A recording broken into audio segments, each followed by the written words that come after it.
Hey, Thomas, keep the Star Wars talk going. Welcome to the joint meeting of the Riverside Robotics Society and the Robotics Society of Southern California. We have about 19 people here today. Welcome, everyone. Hope everyone's having a good week. Today, we have a special guest speaker. Has he arrived yet? Do you see him there? Walt Perko is supposed to arrive. Yeah, Walt, Walt's here. I see his name on the list. Okay, Walt. We can't hear you, Hey, Walt. Walt, sorry, I didn't see you up there. I'm here. I'm alive. Okay, now we can hear. Okay, we're gonna do a little bit of business stuff and then you're on. Okay, Walt? Say again. We're gonna do a little bit of business and then you're on. Okay. A business meeting. All right. This is the February meeting, of course. Anything on the agenda on the RSSC side? I was just gonna float the proposal that we consider changing this meeting to an hour later or even 2 hours later. It's 7 or 8 p.m. So that it avoids prime time after work and Dinner time? Yeah, dinner time. I don't know how popular it would be, but we've been doing this at 6 o'clock for a long time. But I have other groups that I meet at 7 and 8, and kind of like that. But anyway, it's for people to think about. Well, Jim, I think we might be able to do you one better. Walter, what are we had talked about meeting in person in January, but because of Omicron, thanks Omicron, that never happened. Do you have a sense about whether or not we might be able to meet next month? Oh, Walter, sorry, you're on mute, buddy. Yeah, I'm okay with it. If people are, of course, the university still has the mask mandate, but yeah, if you want to meet in person, Oh, so they're allowing it. That would be cool. That would be Everybody's back on campus, so yeah, we got lots of people over there. It's just a matter of the room and the room is still ours, or is it a different room? It's a different room downstairs. Okay, but Same building. It's directly underneath the other room. Okay, so they moved your location, Walter? What? You moved you downstairs? Yeah, so it's downstairs. So even better, we don't have to climb the stairs or elevator. Yeah, that's cool. That's cool. Yeah, that's better. Yeah, I like that. So yeah, if you want, we can do that. I'm up for it. If you guys went to a live meeting, would you be able to also Skype also for people who couldn't make the meeting? Like I live in Grants Pass, Oregon, so obviously I'm not going to attain your meeting. Tim Sullivan. Yeah. Tim Sullivan, haven't seen you at a meeting in a long time. Yeah, I know. My schedule's changed. I'm working from 10 p.m. to 7. Although I didn't get enough sleep, I only had 4 hours of sleep, so I'm going to have to take a nap in about an hour or so I can't stay too long. Well, nice Tim Sullivan is one of the old members from the 1980s. Were you here from the 1980s, Tim? Oh, yeah. Oh, great. That's cool. Yeah, I remember. Yeah. So before the pandemic, we were meeting on Saturdays at the university, and we were live streaming everything to YouTube, so we could continue doing that. Yeah, I think we should do that. And, or do we want to have 2 meetings, one online and one in person at the university? Well, for the RSSC? Oh, we could keep our online meeting and one of our online meetings and have the other one in person, right? Because we do this every 2 weeks. So we like the fourth Saturday, maybe we keep it the same as the old. Remember the old schedule used to be second Saturday and then fourth Saturday was the so-called robot party. You can do the second Saturday online for the RSSC. Oh, okay. So it would be second Saturday online and fourth Saturday in person. No, switch it around. Second Second Saturday. Saturday in person, fourth Saturday online. All right, that works. And then not do the Friday, you mean? Oh, that actually works. Good. Yeah, that works better. Yeah. I like that better. Yeah. Sounds good Let's to me. take a vote then. All those in favor of moving the meetings to second Saturday in person and fourth Saturday online, give a thumbs up. Thumbs up. Thumbs up. Yeah. Yeah. Thumbs have it. All those Yeah. opposed, give me a thumbs down. Yeah. All right, motion passed. All right. And yeah, wearing masks is fine with me. I mean, you know, whatever you have to do, it's worth it. Good to see you guys again. Yeah. I sort of missed that. Yeah, it's kind of hard, you know, robotics club where you can't actually meet in person and show your your physical robots. It's kind of, yeah, it's kind of part of the deal. You know? Yeah.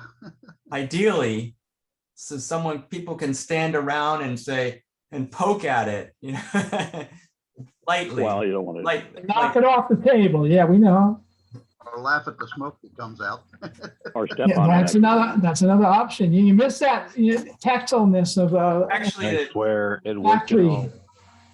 at least go around it, like to see the 3 dimensions, you know. Excuse me, I just joined the meeting. What did we just decide upon? You're going to be president for the next 6 years, Jim. The last guy buys the beers. That's what we agreed on. Oh yeah, that and buys the beer and the snacks afterwards at the in-person meetings. You've just been elected for all that, Jim. Now, what we're going to have on the second Saturday of the month, we're going to have in-person meetings, and on the fourth, we're going to do online for the RSSC. Yeah, so Okay. we have the opportunity for in-person meetings again with masks at the university, lower floor, even first floor, Which building is that? same building. Same building, just on the first floor. Oh, Same building, first floor. all right. This could resume as early, well, this will be next month, and March. that's pretty exciting. Yes, Let's aim for next month. we will now Jim, finally, I had to see you live at such the aquarium, you know? So March 12th. we will finally have the ability to demonstrate autonomy without wondering whether someone is standing off camera with and holding a remote control. Or video edited, right? So if anyone wants to make a serious demonstration of robot autonomy, it needs to be at one of those physically face-to-face meetings. That gives me a month to get my speech recognition worthy of with crowd noise and All right, guys. Anything else on the business agenda? Well, guys, I've got to go. My movie's going to start here in a little bit. See Good you later, night, Tim. Pete. oh, congrats on your job there. Good. Oh, thanks. Yeah, man. Where's the button? Where's the button? Yeah, he's working for Garner Holt. In the upper Oh, right. really? corner. That's cool. Yeah. Man. I didn't know you were working for Garner. Garner Awesome. Holt. Awesome. All right, guys. And don't forget, next weekend, a week from tomorrow, Riverside is going to meet in person. So if you're coming out this way, I'll send out the email. Well, I think, Alan, you sent out an email already, didn't you? Yep. All right. And it's 10:30, Alan, or did you want to move it to 10? Yeah. Because the library opens at 10 and that doesn't give us much time to set up then, you know? Yeah. Yeah, I didn't think about that when I corrected the time on the invite. We'll set it to 10:30. 10:30 in Riverside, guys. If you're on the mailing list, you'll get the information. If not, send me an email and I'll give you the address and time. It's at the Woodcrest Library, Community Library in Riverside off of Van Buren. And you got to make a couple of turns. So send me an email if you need to get there. Anyway, it's about that time. Any other business things? Going once, going twice. 3 times. That's it for business. We have a special guest speaker tonight, Walt Perko. Walt Perko has the RoboGuts robot development system he's going to tell us about. He's also an artist who does cartoons, robotics cartoons called RoboTunes. And he's going to tell us all about that right now. Walt Perko, over to you. Yay. Okay, hi guys. Yeah, back in the 50s and 60s, whenever I saw robots on movies or on TV and that, and like Star Trek and that, I always thought it'd be neat to build a robot. But of course, there really wasn't anything available to learn how to do that back in those days. And as I went through life, I didn't run into, a lot of hobby stuff that would even get me started. But eventually, after I retired and was sitting around playing first-person shooter games online all the time, I noticed that kids were getting into the games, and that wasn't a problem for me. 3 o'clock, the kids get out of school, jump into the online games, but then they end up talking to perverts and predators and stuff. So I decided it's time to try and figure out something so that the kids can be playing with each other in the same room where they can learn to play nice and they're safe from the perverts and predators. So I thought, well, that's got to be with robots. They have to have that kind of incentive. So I started learning about the current hobby robotics systems and stuff, and started out with Parallax Bobot and things like that. And started designing my own robots and things. And then eventually I developed a robot game called Castles and Crosses, which is a pretty complex game and uses I don't know how many different kinds of robots all play in the game, several different kinds of robots. I never actually tried to count the different types I designed. But then that didn't seem to be a popular item to potential investors to turn it into a business. So I kind of like set it all aside and putzed around in that. And then about 2006, I was in a few email lists from some robot clubs. And one thing I noticed was people kept asking, where can they find robot cartoons? And I thought, geez, I haven't seen very many robot cartoons myself online. So I started looking around. I couldn't really find much. So I thought, okay, well, let me see what I can do. Since I'm doing 3D CAD modeling, maybe I can design some robot cartoons, because I've had a lot of really nutty ideas while I'm building robots anyway. So I figured I can apply that to the cartoons. And at first I was making robot cartoons with just, like a picture of a 3D printer, and then another one was like a RoboNova one and stuff like that. And after a few of those, I realized that I need one host for the RoboTunes robot cartoons. So that's when I designed the BillyBot robot. And basically BillyBot was just going to be a cartoon, and being based on some hobby parts, made it kind of realistic. And then after about a year of RoboTunes cartoons, people started asking me for t-shirts. So I set up a thing online so people could get their own t-shirt on a print-on-demand company. I don't make any money on that one, but the current website I have now, they actually give me a butt for everything they sell, coffee cups, hats, backpacks, all kinds of stuff. But anyway, so I did the RoboTunes cartoons for t-shirts.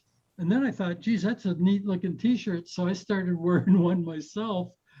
And then people were poking me saying like, hey, where can we get that toy? And I was going like, it's not a toy, it's just a robot cartoon.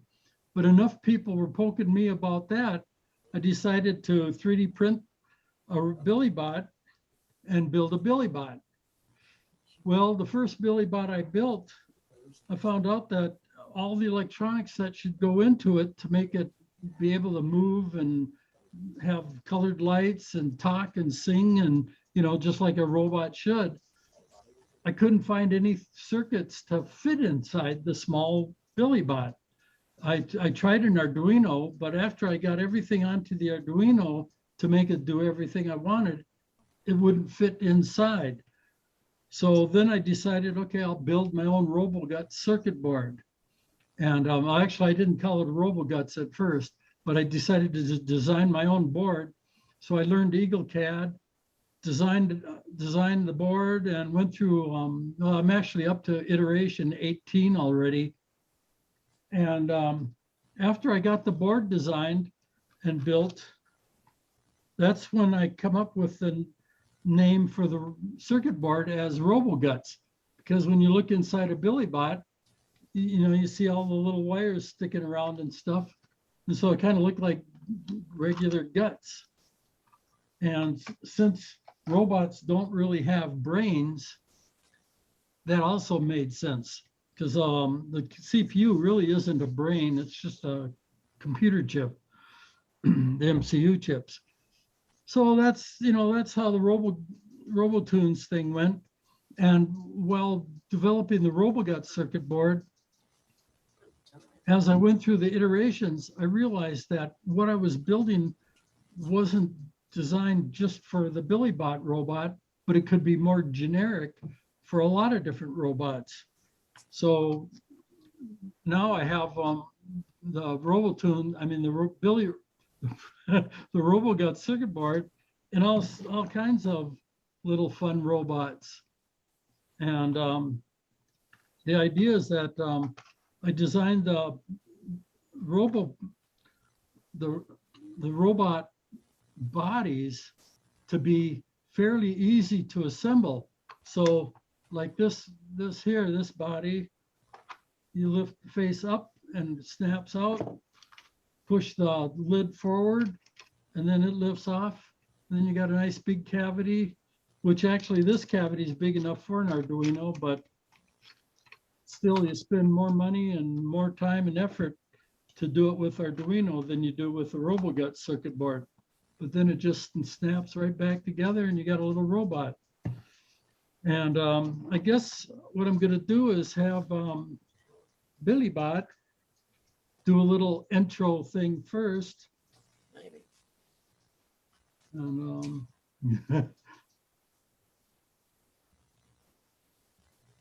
why isn't he turning on? There he goes.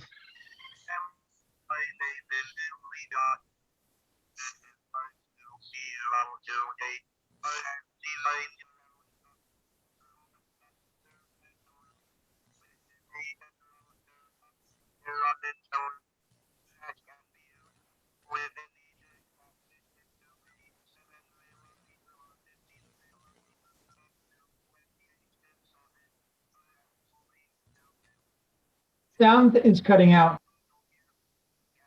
Yeah, we're only hearing one part of the conversation.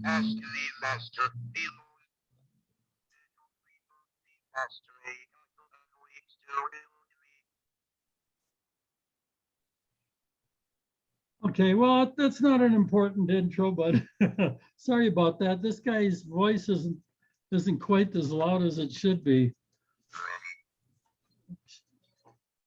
But anyway, the idea was that robots are real simple to build, especially I call them X projects actually for these robots. And X project 1 is building one from this basic body design. Although the faces, I don't know how many faces I designed. There's, see, here's another one here, and I've got, I don't know where, I got another one. It's got teeth sticking out and stuff, and they're all a bunch of fun faces. So kids can choose whatever they want. All the files for 3D printing the robot bodies and the wheel kits, there's almost 100 wheels, I think.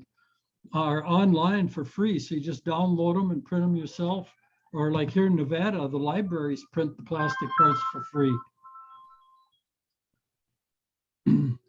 And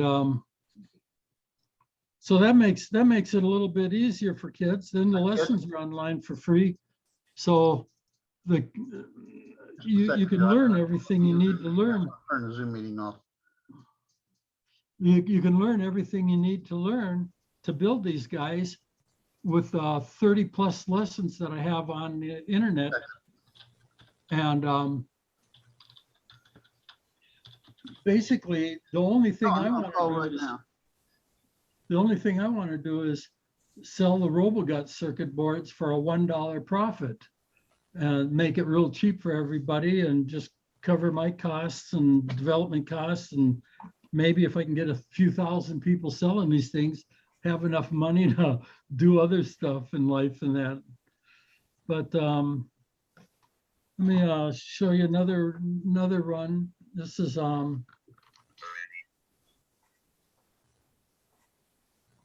name is Twitch. I am going to sing you a song.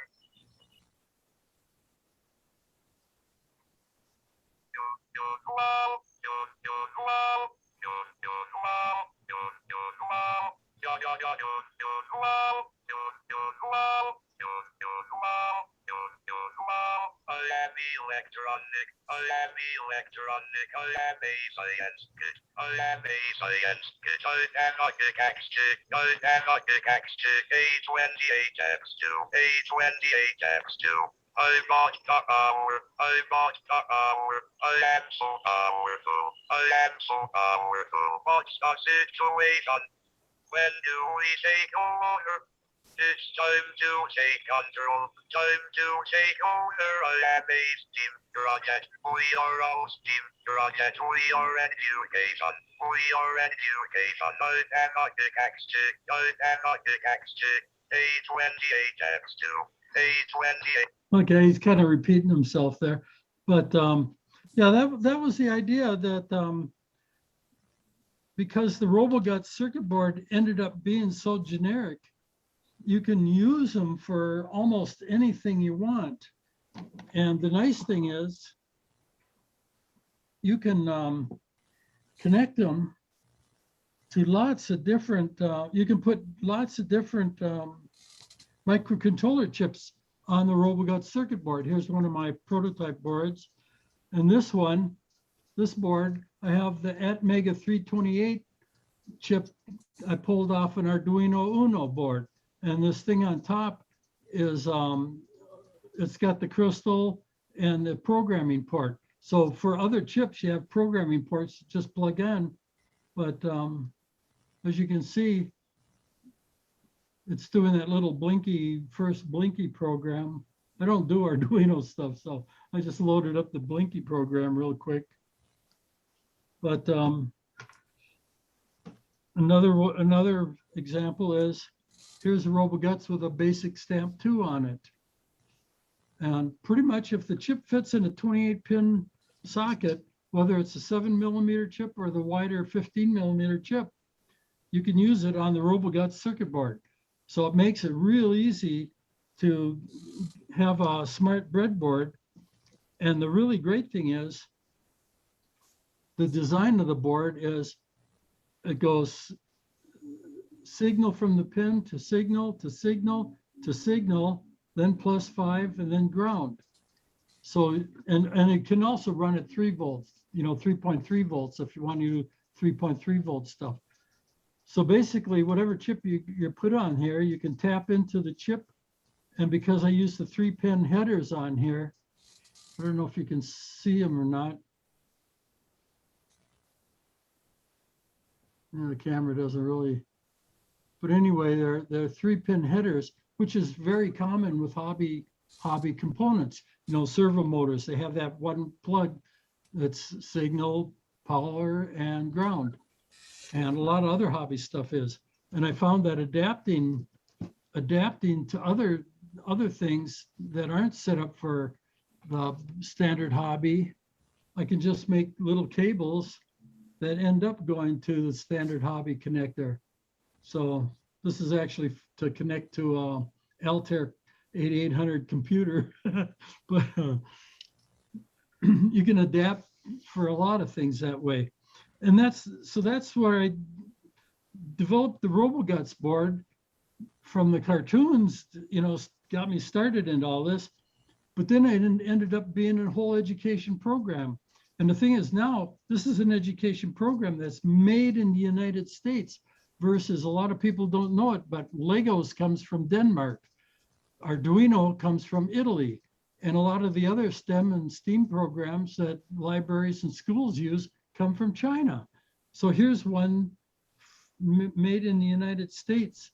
So I'm hoping that at some point in time, people can start using their home garage, open it up as an L Robotorium shop, selling the RoboGuts circuit boards for a bigger profit than $1. That's why I sell it for $1. They can sell it for $10 profit if they want, or more. And then they can earn money, you know, teaching the lessons, plus renting time to 3D print stuff for you CNC mills, whatever. That way, the program, the whole STEAM education program can go worldwide, just running out of people's garages rather than being one company in one spot. It's just spread out everywhere. And after I'm dead, then they can manufacture the RoboGuts boards themselves. And all the programmer parts for the different chips, they can manufacture those. And actually, because most of them are so easy to make, they can use those for soldering classes. The same as like making special cables. They can, you know, the power cable, the battery cable, and the power cable can be, you know, crimping classes, soldering classes. Cables for other things can be soldering classes, which are a lot easier to do than trying to get some, you know, especially little kids, to have them soldering up a circuit board. If they're doing wires and stuff first and learning how to use heat shrink, you know, that's a more valuable education to get started with. But anyway, if anybody has questions, I'm open to questions. Or if you want, I can have another robot sing another song. You want another song? Sure, let's hear another song. And then we want to see some of your cartoons too. Oh yeah, oh yeah, here, let me, let's see, I gotta do share screen. And then, you guys see that? Yes. Okay, that's one of the RoboTunes cartoons. And I guess Servo magazines can eventually get these things into the Servo magazine. There's another one. Starting next month, they told me. Yeah, I hope so. That'd be fun. See them go a little bit further than the mailing list. My mailing list is okay, but you know, that's a lot of work sending them out. I'm just glad I could make a list in my email program. Okay, so let's go. Your email address, Walt, I'll put it in the chat. What's your email address? Oh, that's WPERKO at brainless.org, like a brainless organism. Got his cartoons, what, weekly, right? Yeah, I send them out every Sunday. And if you ask Walt, he'll put you on the list and you'll get the regular cartoons every Sunday then. WPERKO at brainless.org. Yeah. I'm then, on the chat list. I'll get this guy fired up here. He sings a fun song. Oh, all the music and songs in my videos and the robots sing, I write myself.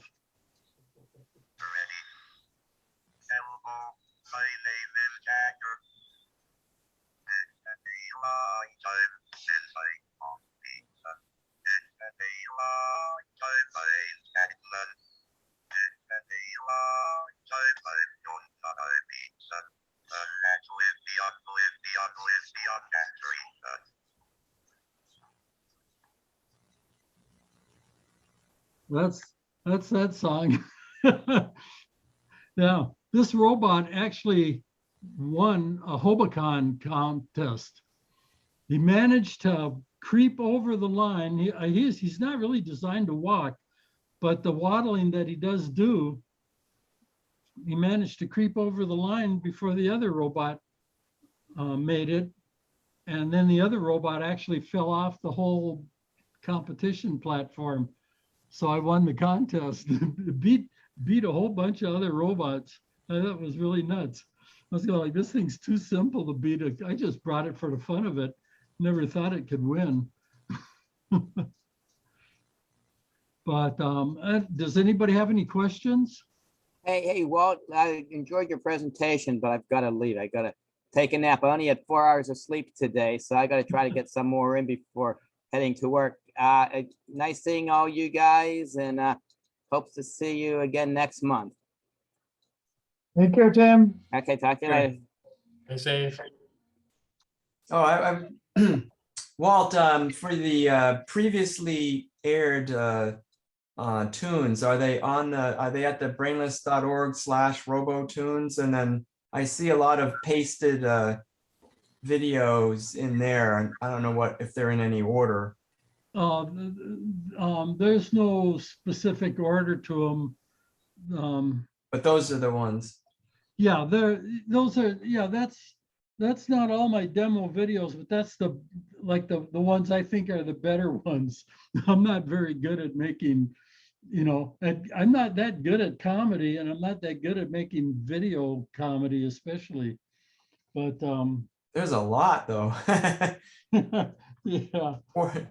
I try. I have to try it. We'll have to watch them. Yeah, it's like 50, at least 50, 60 videos in here.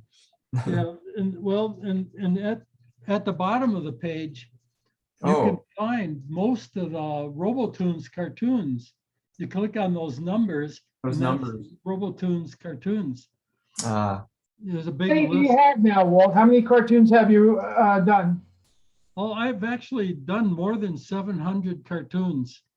And I have notes to make maybe another dozen. I don't know.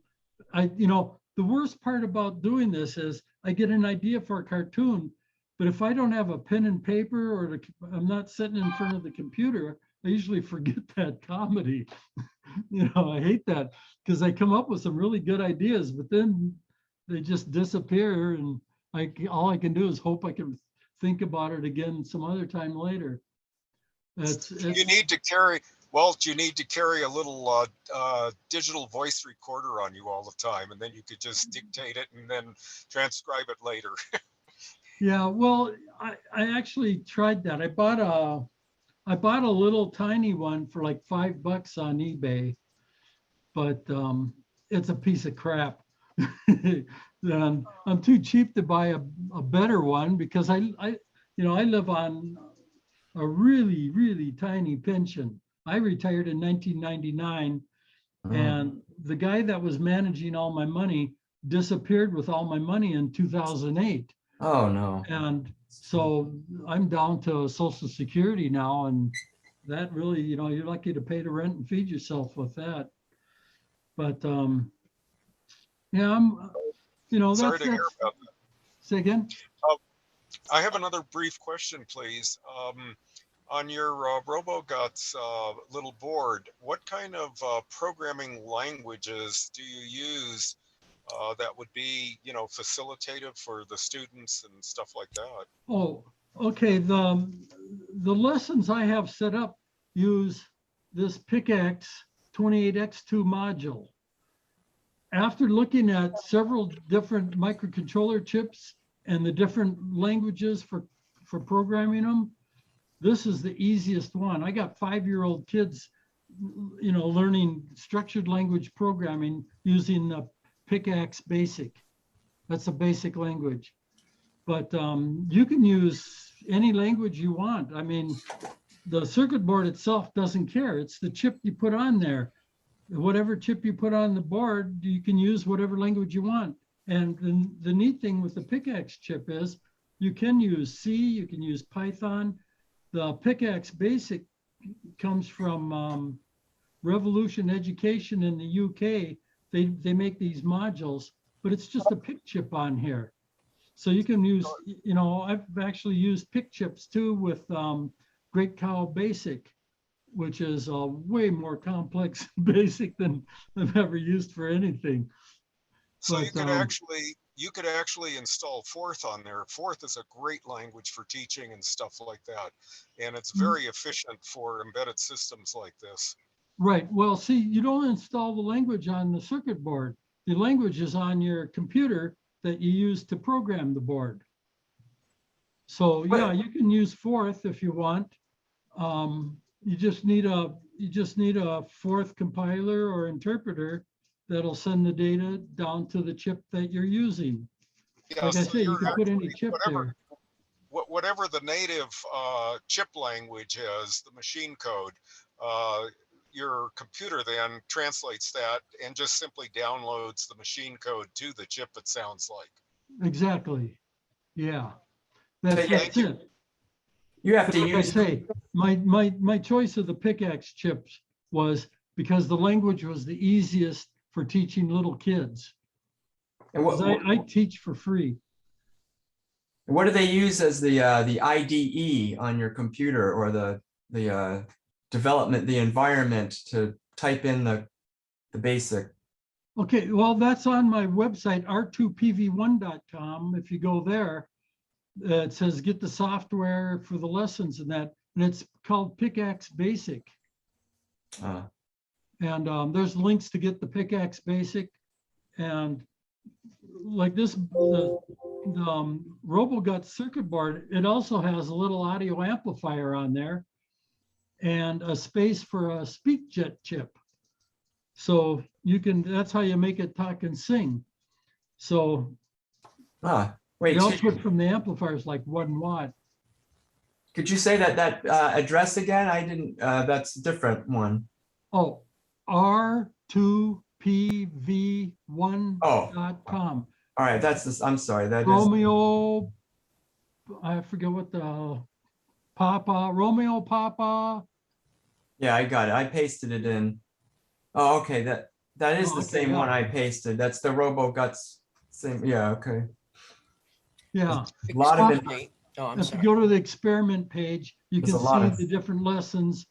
And on the experiment page, it tells you to get the software and programming cable and stuff like that. So do But, you have a schematic, sort of a sample schematic then for the board on your site? Yeah, I'm looking at it. Yeah, there's, I mean, it's, I don't have an exact schematic of the board on there, but the important things you need to use the board are schematic on the website. You're selling the boards, right? Yeah. How much is each board? Well, right now I have the selling price at $25, and that's for a blank board. That's no chips on the board, just a few jumpers and stuff to help people get started with a couple of jumpers. And you get, you add your own, you got to add your own voltage regulator. So here I plug in the 7805 because I usually use it with 5-volt systems. That's the most common with hobby stuff. It just plugs into a little header on there, but you can replace that with a 3.3 volt regulator and run the board at 3.3 volts. And the SpeakJet chip and amplifier also work at 3.3 volts. So you don't get a whole watt out, but you get about 3/4 of a watt power out. But you can take the output from the amplifier and use that as a line input to, stereo amp or PC speakers, whatever you want, if you need more volume. What is the speech synth chip itself? What is the model of that, or the number? It's called a SpeakJet. And I can sell you those SpeakJets for $25 because a lot of places quit selling them. But I know the guy that manufactures the chips in his house. I see I'm on SparkFun. You're on where? SparkFun, but it says it's a retired product. Right, yeah, a lot of the robot shops quit selling it, but the guy still makes them because he sells them to our, it's Atari World, I think it is, and they use them, they use the chips in their little game machines that they sell. Yeah, Cana Kid has one. Cana Kid, they have one for $28. Yeah, I sell them for 25 because he gives me a batch at about cost, so it's a couple bucks markup after I buy a tube from him, if I buy them by the tube. Those were very popular like 20 years ago. They're great chips. I've actually adapted it to the Altair computers. I designed, let's see, there it is. I designed this little circuit board, and I haven't been able to test it yet, but actually it's going to take an RS-232 input. So you can have RS-232 input into this board, and then it has the SpeakJet chip on there. I don't know if you can, that's the chip. And then you plug in your 6 to, or about, should be 9 volts to 12 volt input. It will run on, should run on 6 volts too. And then you got your audio out, which is a line out. This is a line out. There's no amplifier on here. But the neat thing is, on the side of the board here, you got a jumper. So instead of, if you need a null modem adapter, you don't really need to use the adapter. You can just jump this over to switch the transmit and receive pins. And then the other 2 pins on the side here are for TTL input to the board. So if you don't have our RS-232, you can just do a TTL input to the board that way. Makes it real universal again for different computer uses. So the one thing I should have done is had the 5 volt input on that next to the TTL. I've got a quick question for Walt. Uh-huh. So you're saying this guy manufactures those chips in his house? I mean, at home, yeah. Does he actually has his daughter doing it now? Well, does he is it just like some kind of CPLD, something he programs, or does he actually have a vacuum deposition chamber in his house and he's actually manufacturing the dies? Oh no, it's a programmed chip. Okay. Yeah. So he's not actually fabricating chips. He's just, he makes them. I really don't know the whole process he goes through. My guess is it's a programmer that just dumps a program into the chip. I think it's a type of PIC chip. Oh, I get it. Thank you. Yeah, but I haven't found software online for doing it. So it's him and another guy made the chip, and they also developed some software for programming, figuring out the data to make it talk and sing. Sure. And it's called the Phraselator program. And the links for that are on my website too. You go to R2PV1 and you can find the links for the Phraselator. Yeah, I'm sure he's programmed them so that they won't reveal the software. There's a like a bit cell on them that if you set it, you can't read them. I don't know. I haven't tried, No. I have a quick question about your basic stamp, because I have one that I bought years ago and you reminded me of that, and I need to go find it. It's here someplace. It's a neat little part. What do you use that for? And how old is it? Well, the stamp modules, I think they go back to the late 60s or early 70s, something like that. I mean, they're really old design chip, and they're not. I remember them in the 80s though. Yeah. Yeah, I know I think they went back earlier than the 80s, so I'm not positive. Really? You'd have to ask, what's his name over at Parallax? I forget, I got his name here. Well, how old is your basic stamp? When did you get it? Oh, mine are, I started in about 2005 or 2006. Ah, cool. So that's about when I got my basic stamps, and I have several of them. But Jim is showing something there. His camera's having a little problem focusing. Oh, he's got a Board of Education. Yeah. That's one of the newer.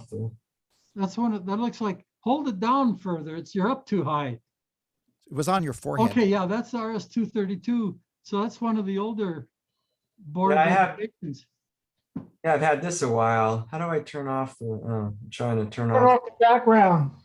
Move the board closer to your Where face. is that? Oh, it's under virtual background. Video. There we go. I wonder, Ah, that's a newer, wow. that's an in between the first Board of Education. The RS-232 port was off to the side where it shows the battery. Yeah, see, that's the RS-232 port, but yours has a thing for the battery on the inside of the board. Oh, this here. Or, Yeah, my boards, the battery plugs on the outside of the board, and the RS-232 port is where your battery is plugged in. interesting. That's the back of the board. Those were the original Board of Educations. So Then this I is, guess they came up with this scheme, which I don't have any of those boards, but then the next version they came up with was the USB version, but it's all pulled out of date nowadays. yeah, this is the book. Let's see, I got, Yeah, I haven't used this stamp. It was kind of too old, you know, people were like, use Arduino.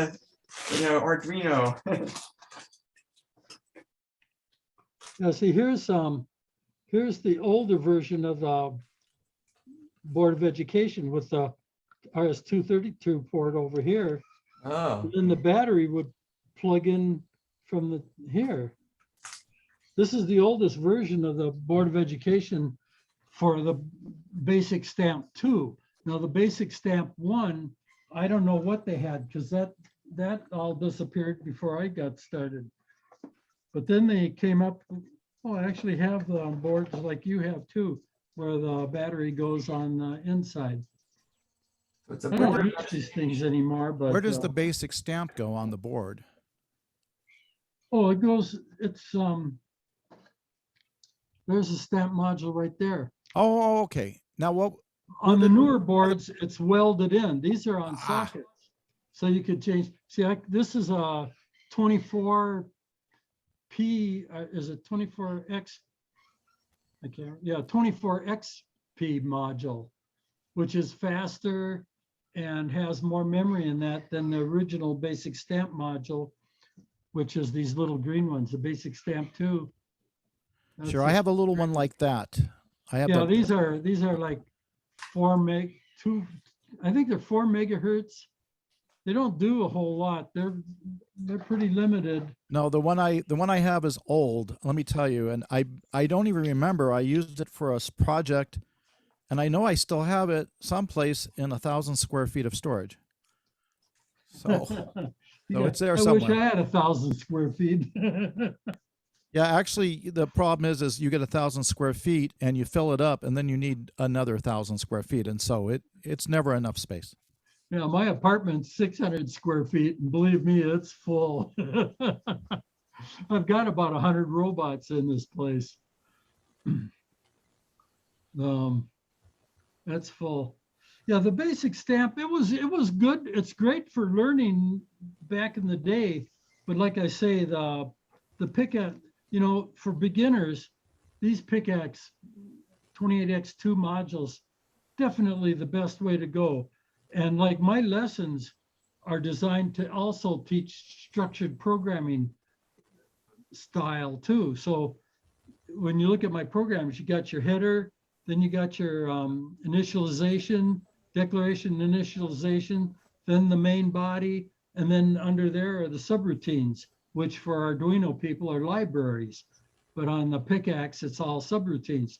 So they learn to basically build libraries and use libraries before they switch over to something more advanced like the Arduino with the C language and libraries. Or if you use a pick chip and Great Cow Basic, they turn everything into libraries there, external libraries. So you don't see the code unless you open up the library and look at it. But yeah, for beginners, the pickaxe module is, I tried probably 8 different microcontroller chips looking at the different languages. I really thought I was going to use the NXP basic, basic module. I forget what they call it now, but their language was okay. But going from the programming IDE down to the actual chip, you had to translate from the pin ID in the IDE to the pin ID on the board to the pin ID going to the chip. It was like 3 or 4 translations. And I was going like, nobody's going to figure this out. It's too complex for me to figure out. You know, it's just, I was always getting lost trying to do that.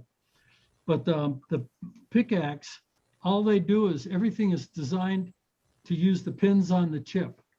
So wherever the pin is on the chip, that's why it comes out on the board and you just plug in there and it's in the software. And the really nice thing is if you write a program for the 28X2 module, the IDs of the program are the same for the chip. And then if you switch to a 20X2 chip or a 20M2 chip, which are the little 7mm wide chips, which are cheaper, the program, all you do in the program is change the name of the chip you're using and then make sure the wires are plugged into those pins. So you don't have to change your program. The only thing you change is telling it what chip you're going to use. Makes it real easy. And that's the same with Great Cow Basic and using PIC chips is the pin IDs stay with the program. So if you change chips, you just change the ID of the chip you're using and off you go. Whereas that's the thing I didn't like about, one of the things I didn't like about Arduino is everybody learns Arduino by the Arduino board rather than the chip. So when you pull your chip off and put it somewhere else, then you got to sit there and try and translate from the IDE over to the chip pins instead of the board pins, which, you know, slows you down. By the way, are your lessons the ones on, I posted YouTube? Is that where all those, like where all the lesson 21, lesson 20, lesson 19? Yeah, if there's a video link underneath, yeah, it shows the assembly of the lesson. So you're seeing like the actual wiring diagram going together. Yeah, So now where's the rest of the lesson? Like there's the written part, is that on the? No, that's all just on my website. The videos are there so that, you know, it helps little kids. They can go to the video and they can pause it after they do each wire. They can pause it to see it going on if they want, stuff like that. It just makes it a little, you know, another view of putting the board together for each of the experiments. Right, but yeah, under your, you should start under the experiments webpage, and that's where you. Right, that's where all the experiments are. And when I get another experiment done, I post, just keep adding them at the bottom. And there's programming code and animation. Yeah, there's a sample program for every experiment. If you put the board together the way it is in the picture, and then you click on the code, copy, paste the code, it'll do the basic experiment. The idea is that after you do about 8 or 10 of the experiments, then you can go back and, you know, you should start to see how the programming works. And then you go back and start experimenting by changing some of the code from an older experiment to see how it changes the experiment running. You know, like changing the time of a pause or switching the pin from, you know, B0 to B1 or something like that. So it helps for people to, you know, learn the whole system. And that's what the teacher notes. I don't know if you notice there's a little thing for teacher notes. Yeah, where's it? Why? To the right of each experiment, there's a little link. Oh, teacher notes. That's what I was looking for. Yeah, I'm trying to add those things to make it better. You might want to, yeah, those should be, I just missed it. It was a little small because I'm looking at it and I only see a single line, like experiment common cathode LED on off. But then I'm like, well, what is this? What are these experiments? You know, exactly. And then, okay, teacher notes. That's and the idea of the teacher notes is you know, I'm trying to add to them. I really need help doing this because it's just too much A lot. work for one guy to do. But the teacher notes, the idea of those is the teacher can use those to suggest to the kids, you know, the students to try this with the program or try this with the hardware and then fix the program to match what you did with the hardware, or vice versa. And give them a little bit more background on what the different components are, so they can talk to the student and explain to them, you know, a common cathode means, you know, the pin, the negative pin is the common pin, whereas common anode means the plus pin is the common pin. So you're triggering your thing on and off either by going high or low because where the common pin is tied to. And that's why my experiments start out with common anode LEDs, because that's completely opposite what most people are used to using. Yeah, usually it's the other. Yeah, I usually use common cathode LEDs, but most of my experiments, not all of them, but most of them are set up for common anode. Well, if you're driving it with like an NPN transistor, you would want common anode, wouldn't you? Well, I use 12 volt LEDs, so you don't even need to put resistors in line or transistors. Oh, nice. Just make a direct connection, and there's, you know, like on these robots, you can see how bright they were on the robots. It was very That's bright. just direct connect to 5 volts. And I'm checking out the pickaxe. I've never seen one before, and they look pretty neat, actually. Yeah, they're all pick chips, but they have a bootloader in them. Sure. And yeah, they're pick chips with a bootloader, and it just they're pickaxe basic. It's just the perfect basic for beginners to learn, get started learning. And it makes it real easy to, you know, if you want to upgrade to Arduino, it's pretty easy to switch over to Arduino once you've mastered pickaxe basic. Yeah, as long as it's a structured basic. When I first started out, of course, a million years ago, BASIC was not a structured language, and I had to actually structure it myself. So. Oh yeah, it's, you know, playing with the Altair computer, I've been modifying old Altair basic programs and trying to make them a little bit better structured, you know. Yeah. But it's not easy to do. Yeah, I you know, a lot of people think that they hear BASIC and they go, it's like a little toy language. It's a little, you know, it's just to play with, and it's just not true. BASIC is actually an extraordinarily powerful language, and with the modern compilers, you can make very tight code. So. Oh yeah, it's, you know. All right. Wow. The elevator in my apartment building runs on a PIC chip written with PIC BASIC. Wow. That's fun to know. I know a little about elevators too, and that's actually almost a little scary. You know, yeah, it needs to get reset about once every 6 months. Oh boy. Well, I hope it has a little watchdog timer to do something in there. Was it something that somebody just did on the side, or is that from the factory? That's from the factory. Wow. It's one of the big popular elevator names too. I forget the name of the elevator. Right. It could be oh geez, I forget too. Yeah, I was surprised, but the guy, you know, when they came out, it broke down one time and they came out. And so I went into the little room there behind the elevator where the guy was working on it.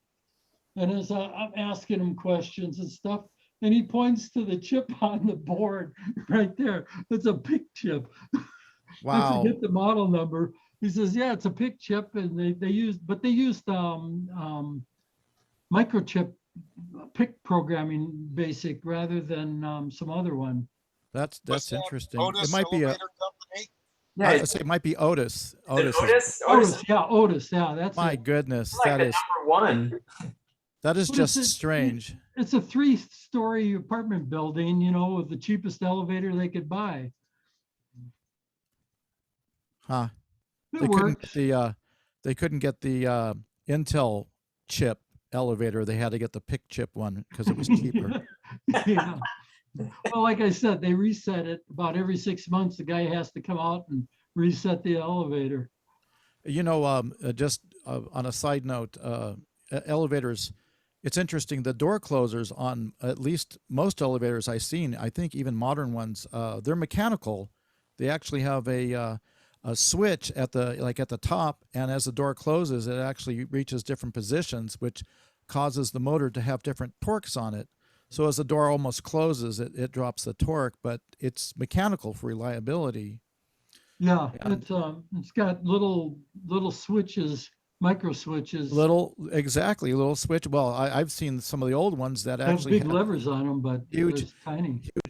huge, like contacts on them, you know, that would not wear out in like 100 years.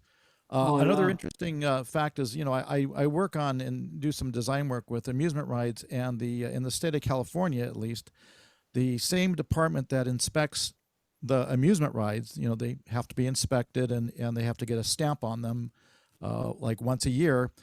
They also inspect the elevators because according to state of California, an elevator is a ride like an amusement ride is. It you put people on it and it goes up and down. I always thought that was very interesting. Wow. Yeah, I don't know. I just, bugged the guy that one day, and I wish I could have remembered the chip, but by the time I got up to my apartment, I forgot the number already. Yeah. You know, I do the same thing. If I see somebody working on something, you know, at any age, when I was a kid, I do the same thing. I'd be right there asking them questions because I'm always curious about that kind of stuff. Oh, yeah. Yeah. Don't ever grow up. Keep doing that. Yeah, I don't plan on it. Okay. And my family lives to be around 100 plus, so I got at least 30 years to go. Good for you. Good. Well, you look younger than that. My goodness. You must run here. Yeah. I am 62 years old and I look older. So Oh, I'm way older than 60s. my goodness. Wow. Keep up the good work. Now I get 9 to 10 hours sleep a night. That helps. Sleep is really important. I've learned that through the years. You got to get your sleep. Yeah. Well, I never was a partier, so Friday and Saturday nights, I might once in a while I'd go to the late night movie or something, but I usually was home sleeping. And I'm about to pour a beer, so that explains why I look older than I am. Yeah, I did all my drinking in the military and college. After college, jobs got to be too much fun and I couldn't drink anymore. Neat. Oh, you mean you didn't want your brain to be, what about Right, yeah. brain? I didn't want to have the morning fog. Wow. Yeah, I like the your design in that I came into this whole thing using right to Arduino, and I like how your whole design is a little lower level, a little more do it yourself. You know, you put in the chip, you can configure things, and that's at least, when you start, some of us start, it's nice to just be handed a piece of hardware, everything is ready for you. Although in your case, the teacher, sets it up for the student. Well, actually, the teacher doesn't set anything up. They just give them all the parts and. Oh, really? Yeah, that's what I do. I mostly get these autistic kids that are homeschooled. That's what I get for students mostly. And so every once in a while, a student comes in and they buy a kit from me. I made up some kits that are in a little plastic box. I got a guy in China made up these kits for me. And I think he made like 20 or 30 of these kits. And then I add more parts to it because he didn't have all the things I wanted. But it's what I call essential lessons. And so I sell that for $100. And it includes the RoboGut circuit board with the speak chip, all the wires and a whole bunch of parts for doing lessons. And I give them that, and they sit down, and if they get a question, then I help them. Otherwise, they're on their own. And it's amazing how little help 10-year-olds, 10-year-old kids need.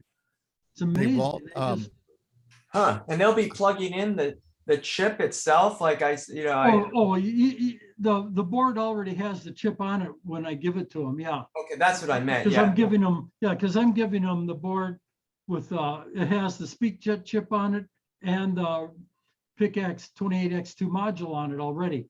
And it has these little jumpers for the PIC-X chip, and it has the power and ground jumpers on the board for the PIC-X chip.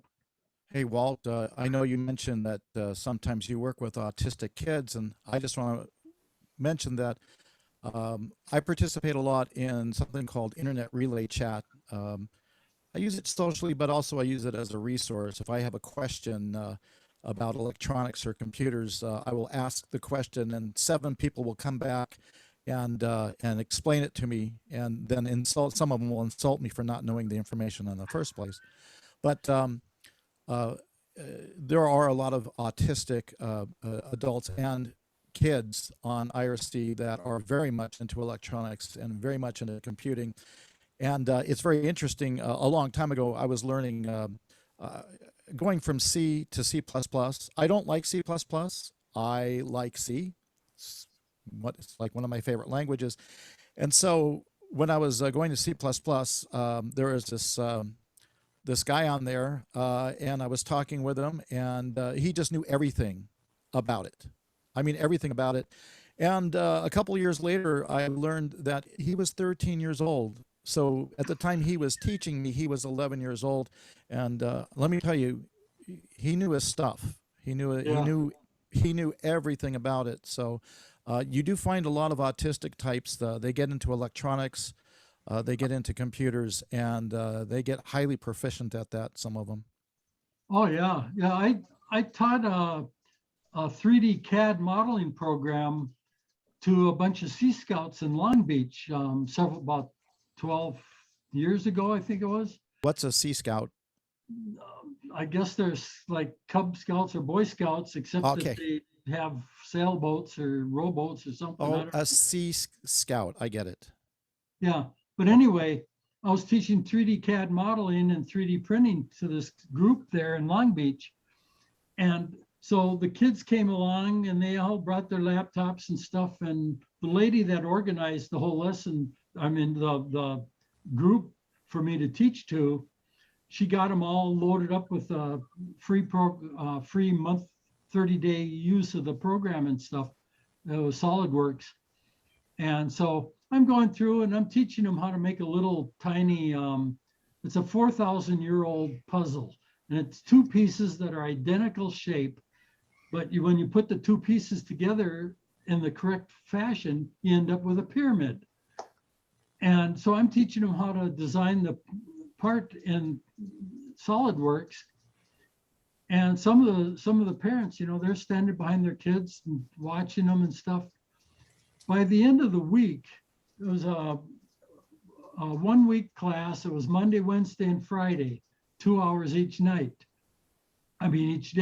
And by the end of the week, most of the kids had gone way beyond my part. They did do the design of my part, but while I'm trying to help someone that's stuck or something, they would switch over the screen and start drawing other stuff. One kid made a whole space station, and you could go inside the space station and see the levers and knobs and buttons and little TV screens. And I was kind of like, what am I doing here? I couldn't design that in a week. This kid would go home and just keep working on it every night. The kids start teaching you after a while. Yeah, well, that's it. Their brains are like sponges. They just suck stuff up. And that's why the RoboGuts education program is designed the way it is, because little kids, they don't have a problem. If they get stuck, it's so easy. They could ask their parents. If they're working at home, they can ask their parents, and their parents can usually figure out how to get them over the hump of wherever they're stuck at. Because it's usually the wiring, getting the wires in the right place, something like that. And so that's why my lessons are set up the way they are. But yeah, that 3D CAD program, the parents, they started on Friday, the last day, they were asking me 100 questions. The kids are way beyond the parents. And they were asking me and they wanted me to teach more lessons for the parents to learn the program because they saw how cool it was. And I told them, I said, just have your kid teach you. He's going fine. I know nothing about SolidWorks, but I've watched people design with it, and it is definitely awesome stuff. So yeah, that was when I was living in Tucson, working on I was designing parts for a RoboNova 1 robot because it didn't have everything all the kinds of components that I wanted it to do. So I started using a program called eMachineShop.com program. It's a free program. I don't know if they're still around. They probably are, but it was free. And I was designing stuff in that. And I took it to a local machine shop to see if the guy could make some parts for me. He looked at my DXF files and stuff. And he just, instead of trying to import my files to his eMachine Shop, he just resketched the whole thing in like 2 seconds in SolidWorks. And I was going like, what program are you using? He told me SolidWorks. And I says, wow, that's, so he showed me how to get started in SolidWorks for 5 minutes, just pick a tool and do this and pick another tool, do that, and go home and experiment. And so that's how I got started with SolidWorks. Then about 2009, I took beginner SolidWorks class and advanced SolidWorks class, 2 weeks back to back from an outfit in San Diego. And the instructor, he says, how you can't take advanced, the next week after the beginner, you got to spend a year or two practicing. I said, no, I've got enough to go with the advanced. So I went through the advanced and I was asking him questions he couldn't answer. But yeah, SolidWorks, I think every little kid in preschool should be given SolidWorks. Instead of giving them crayons and paper, they should give them SolidWorks, get them started with that, and let them learn how to draw and color using real professional software instead of, let the art kids do the crayons and color pencils and stuff. But every kid should learn SolidWorks nowadays, or another 3D CAD program. Just to me, it's a more valuable way of learning to draw and color is with a CAD program. Now, on your webpage, all the diagrams, what do you use for those? That's not SolidWorks, right? Yeah, it is. It is, okay. Everything's done it starts in SolidWorks and then goes to either a JPEG or something, and I add text and things there. And okay, so it's all SolidWorks. Yeah, I thought, yeah, because these look different. They're all 3D. I mean, are they? Yeah. Well, that's 3D CAD program makes everything look 3D. It's not just using the common one that's used for Arduino, sketches. I forget what that one's called, but it's that more Fritzing, Fritz something or other. Fritzing. Yeah, I played with that a little bit, but I'm going like it's easier to do it in SolidWorks. It's quicker and easier. All right, good. All right, well, thank you very much for your presentation. It was wonderful. Yeah. I really enjoyed it. I'm sure all of us did. Again, all of his links are in the chat. We'll email that additionally after the meeting sometime tomorrow when I get around to it. And if anybody's got questions, you can always send me an email. That's the best way, because I don't answer my phone unless I got your phone number into my phone directory, because my phone rings like 100 times a day and it's all bogus. My car insurance is out, or warranty and all kinds of weird stuff. Walt Perko at brainless.com, .org. .org, like a brainless organism. All right. We're going to move to the next part of this. We're going to do some show and tell. Again, thank you all. Thank you very much for coming today and telling us all about RoboTunes and RoboGuts and Love Robotorium and all the lessons and stuff. I'm sure a lot of us are really interested in that. You know, Pick Chicks, I thought those went the way of the Edsel, but you brought them back to life. That's wonderful, Walt. Yeah. Yeah, and like I say, you know, anybody wants to start an L Robotorium shop, my only requirement for using that name is to sell the RoboGuts circuit board. There you go, guys. And I help you, go in business for yourself, selling his boards and his teaching people how to program robots with his lessons. One of these days, Walt, you need to sell some of your full-size robots, but that's my opinion. Anyway, who do we have on? Again, thank you, Walt. We're going to move on here. Who do we have up first? Put your hand up if you have something to show. I've got something, and I think I saw, what was it, Walter? Walter Martinez. I think I saw he had something. No, I do not. No, it was you. Was it Thomas? Did you? Thomas, yeah. All right, who else? Me, you, and who else? Anybody else? I only saw Thomas and Jim. Just Jim and myself. Anyone else? Ben? Oh, and for those of you who missed the last meeting, Ben is president of the RSSC, as you can see. And who took vice president? Is that you, Jim? I'm vice president, yeah. All right, and I'm president of the Riverside Robotics Society, and Alan is vice president. Thank you, Alan. And we have a few other positions there. We have Ali took up secretary for the Riverside Robotics Society again, and Alan's going to do treasury again. And so Jim, go ahead. That's that? Jim, you're up. All right. So I want to show you my progress, the latest feature of Big Orange, and that is the tracking and follow new behaviors.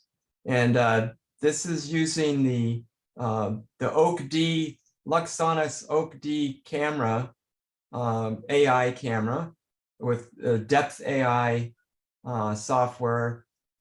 And I have these prepared videos, so I'll show you that they're only 1 minute each, so it shouldn't take too long.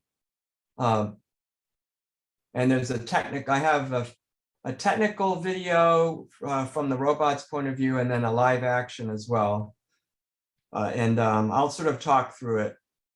Let me make sure I've got the, when I share here, let's make sure I share optimized for video. Okay, follow me to kitchen.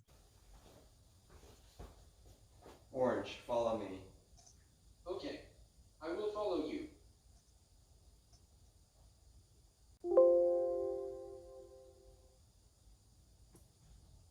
So here the robot switches the mode of the camera. It takes a little long.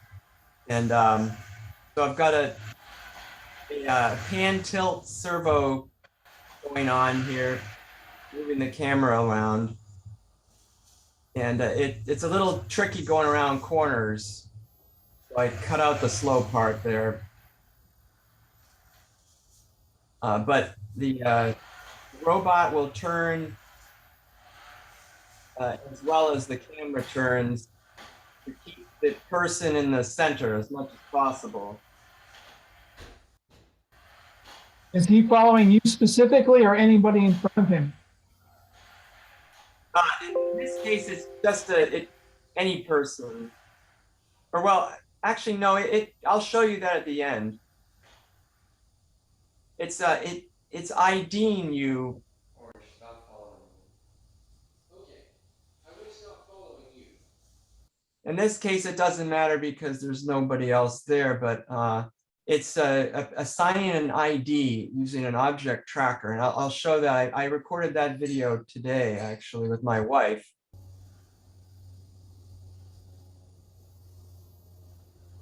So here I'm just See coming this back. in person, Jim. What's that? Can't wait to see this in person. Yeah, I know. You gonna come out to Riverside next week and show it off? Yeah, maybe if I can make that, I'll check, see if I have the time to come. I hope so. Of course, it doesn't work right every time, but it's been getting better, and I have a problem to ask advice about too, of course.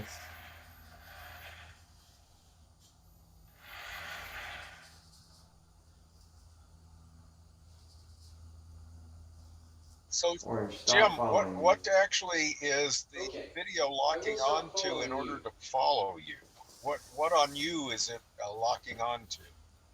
Well, it's a person identification or classifier AI model, a neural network that's running on the camera.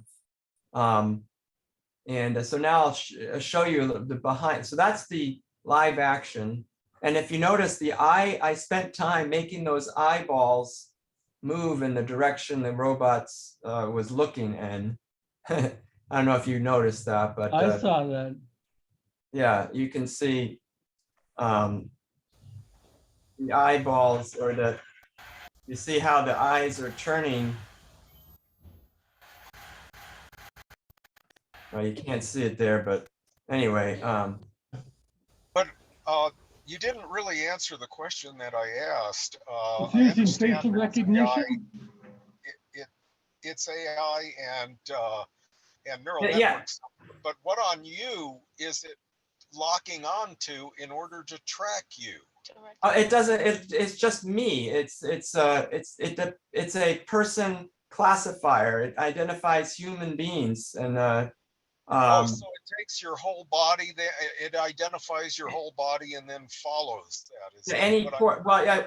The reason I deferred the question is because now I'm going to show you the behind the scenes, which kind of will show you in better than I can say it. So if it identifies human beings, it probably wouldn't know me.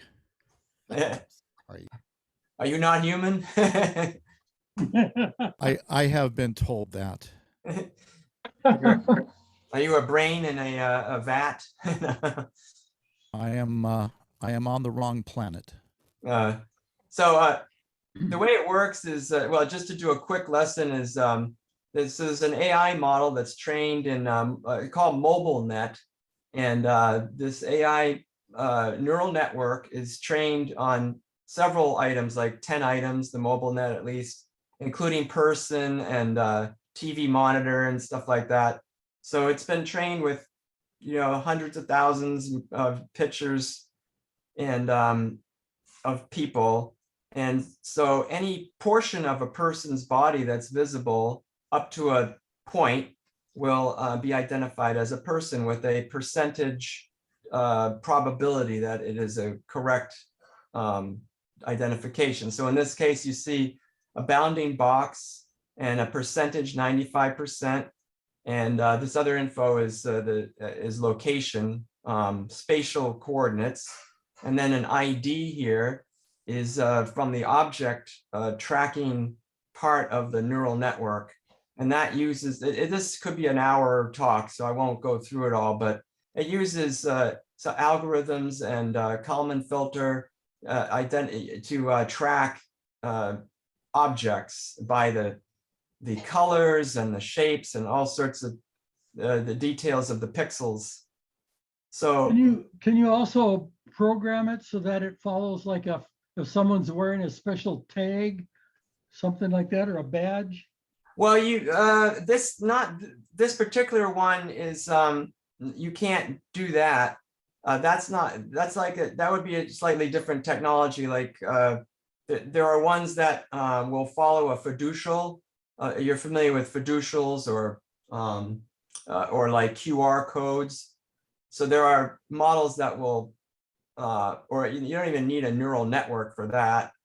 But Right. if you're wearing a fiducial on your front, of course, if you turn to off angle, it won't see the fiducial anymore, and that won't work. Fiducials are good for like ceilings and floors and walls that But what are. about like an electronic tag? Yeah, well, I mean, you could. There's many ways you could do that, but this system is visual. It's just based on video input, and you know, and it's not with Open CV. With Open CV, you could like wear a, you know, a patch of neon color or a pattern or something, and then, or at least a patch of color, and then it would be able to follow the color. Like an infrared ping pong ball suit or something. Yeah, well, I'm just talking about a patch on your you know, on your shirt, or if you wore like a shirt that was all the same color, like one particular color, then you could say follow the guy with the orange shirt, and then even if you turn around, it's still orange, right? But anyway, That's a pixie cam. yeah, those are like, this is the kind of newer. I haven't really experimented with those. I'd like to at some point. This is what really cool, because you don't need any of that. It's a neural network. It knows what a person is from any angle, and even their feet or arms. So watch as well. This doesn't have audio, so you'll see this is what the vantage point from the robot, and you can see how it says tracked or lost, and it gives this ID number. And ideally, the ID stays the same for as long as possible, because that would mean it's going to stay following number 22, for instance. If it gets lost, then it's going to assign a new ID, and that's technically a different person as far as the robot's concerned. So if you go behind a wall or something temporarily, and it loses lock on that rectangle that it has on you, then it has to research again and find it, and then it assigns a new ID. If I'm hearing you correctly. Yeah. Now this is part of the. This is how the technology works. And if you get lost briefly, it will come back. But if you get lost for more than a second or two, and then it just deletes it, and now it gives it a new number. So you just saw that happen. Yeah. And that's a problem I want to solve. I have not yet, to keep the darn camera on the person and get the servos to respond quickly and that sort of thing. Wow. So Hey, basically, Jim. when you tell it to follow you, it looks for a prototype of a human being, let's say, recognizes you as that prototype, draws its rectangle around you, and then continues to track that rectangle wherever you go, essentially. That's right. It's continually doing classification as a person, and what the other one called is the bounding box, which is it's another network. Boundary or bounding? Bounding box. Interesting. Hey, I got a. Yeah, what was your question? Oh, sorry. I've got a cool project for you there, Jim. It's actually a little scary, but can you mount a little Nerf gun on it and tell it to shoot the person with the orange shirt? I think that'd be so cool that it would walk up and find somebody and shoot them with a Nerf gun. Actually, I think you can talk to Sergey, because Sergey implemented that like 10 years ago. Not with this type of camera, but he had his own. He did it with a Xbox Connect, right? Yeah. You remember the Xbox Connect? Well, this would be very easy for you. All you would have to do is mount the gun, with it cocked, and have a single bit port triggering mechanism. And as soon as it's aimed at the person, it would fire. Yeah, you could do that. I mean, Oh, and Well, so you could do that. I can't do that. I don't have a yeah, robot. or one could do. And you can see over on the right, if you're, I know you've probably been looking over at this, the video part, but on the right side, you'll see that each time, every 3 seconds or so, it sets a new goal, this purple diamond. And that's sort of telling the robot, okay, go there, the person's there now, the person's there now. So it's very digital or discrete. I have to, I'm kind of still playing with how often does it say, okay, go there, he's there, and that kind of thing, because it's not a continuous.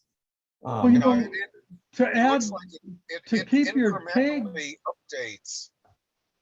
It looks like it incrementally updates its position relative to its target.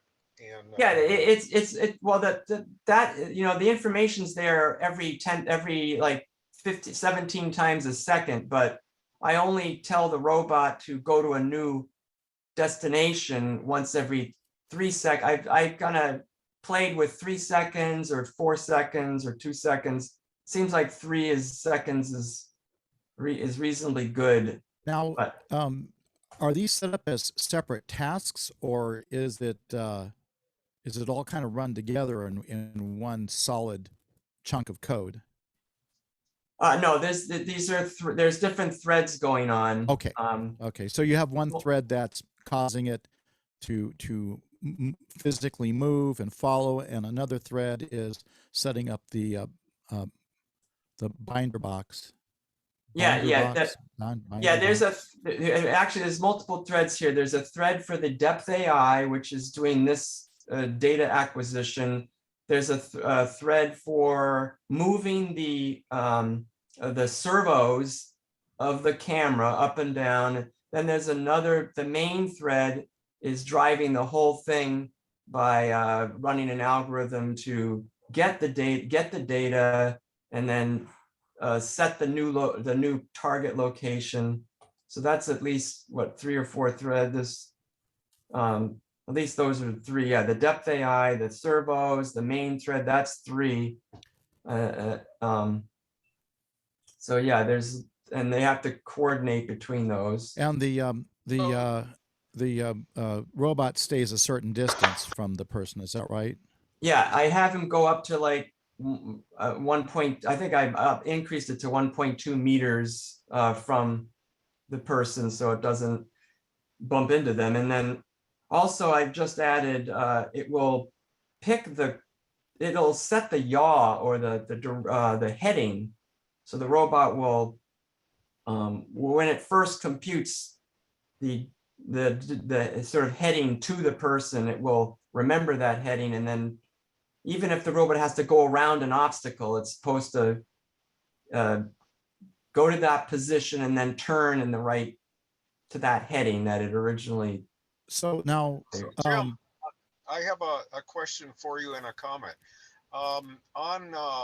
On this time that the update time, your frame time, if you will, for updating, you say about 3 seconds.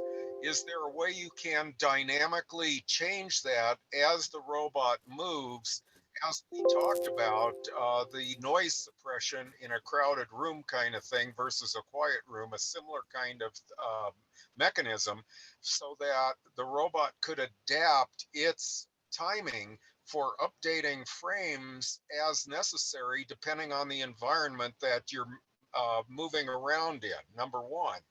And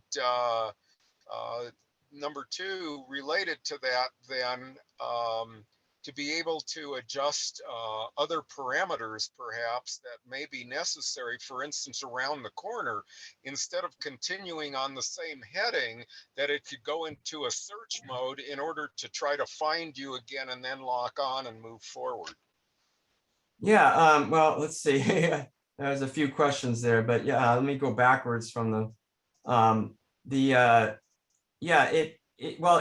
robot right now has a if it loses you, but actually there's 2 things I implemented. One's called the tracking kind of a tracking thread that will move the camera back and forth and get a lock on you.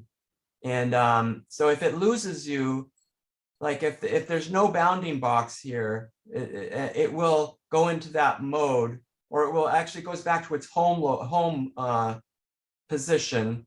And but it can then sweep back and forth to try to find the person.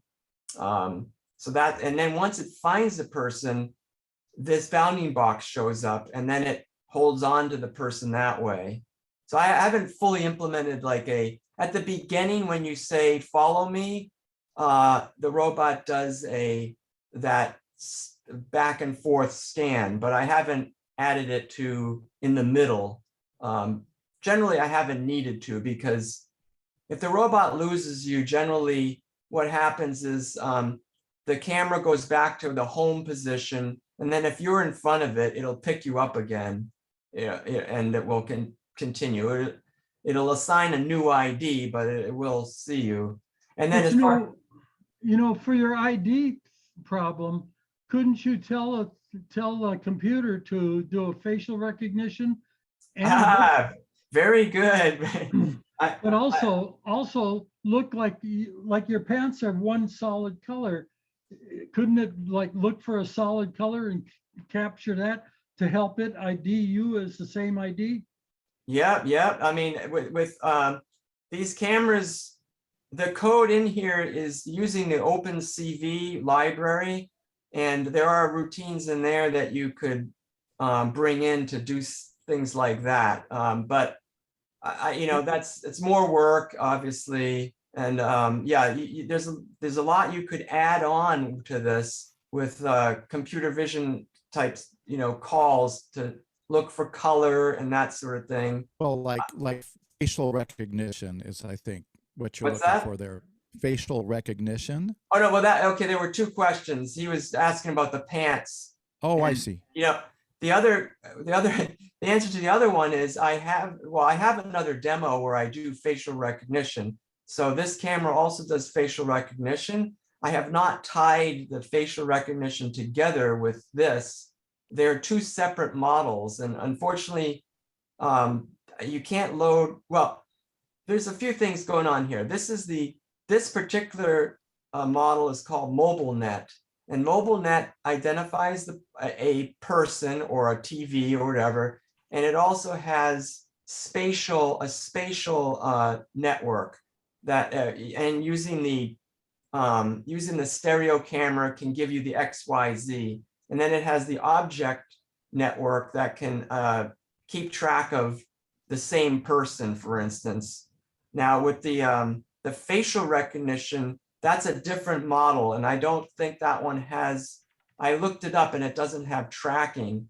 So the problem is we're getting to this point where you can only load so much onto the camera, and I haven't figured out if you can do the facial recognition and this other stuff at the same time. Or of course, you wouldn't need the ID, I guess, anymore. You would just need the XYZ and the face, and that's something I'm going to look into. So I have a few questions, if I could, about the platform specifically. Is this a completely custom platform? This is my first meeting, so I think you've been working on this for a while, and I'm just not quite familiar with it. Yeah, who's that speaking? Is it Michael Starks? Oh, hi, Michael. So this platform, are you talking about my whole robot or the camera? The whole robot. Yeah, the robot is Big Orange. It's a custom robot that I've put together over the last couple of years, and the frame of it is purchased by a company, is manufactured. Although I've modified it, added things to it, and then the circuitry is purchasable as well through a other company, and then but I've added to it. So it's a combination of things you can buy and custom assembly and all of that. So, but it could be, another one could be made without much custom parts, really. So I have a quick question about the software you're using. because you said you have several threads running at once. How is information passed? Is it passed like through mutexes, like a real-time operating system, or how do you do that? Yeah, I mean, it's in right now. It's it's in Python, all the high level code, and I'm using Python threads, and I try to keep a minimal amount of information between threads. Trying to keep most of it within the thread itself, but obviously this information XYZ and that has to go it has to come from one thread to the other. So I use mutex I use a locking mechanism.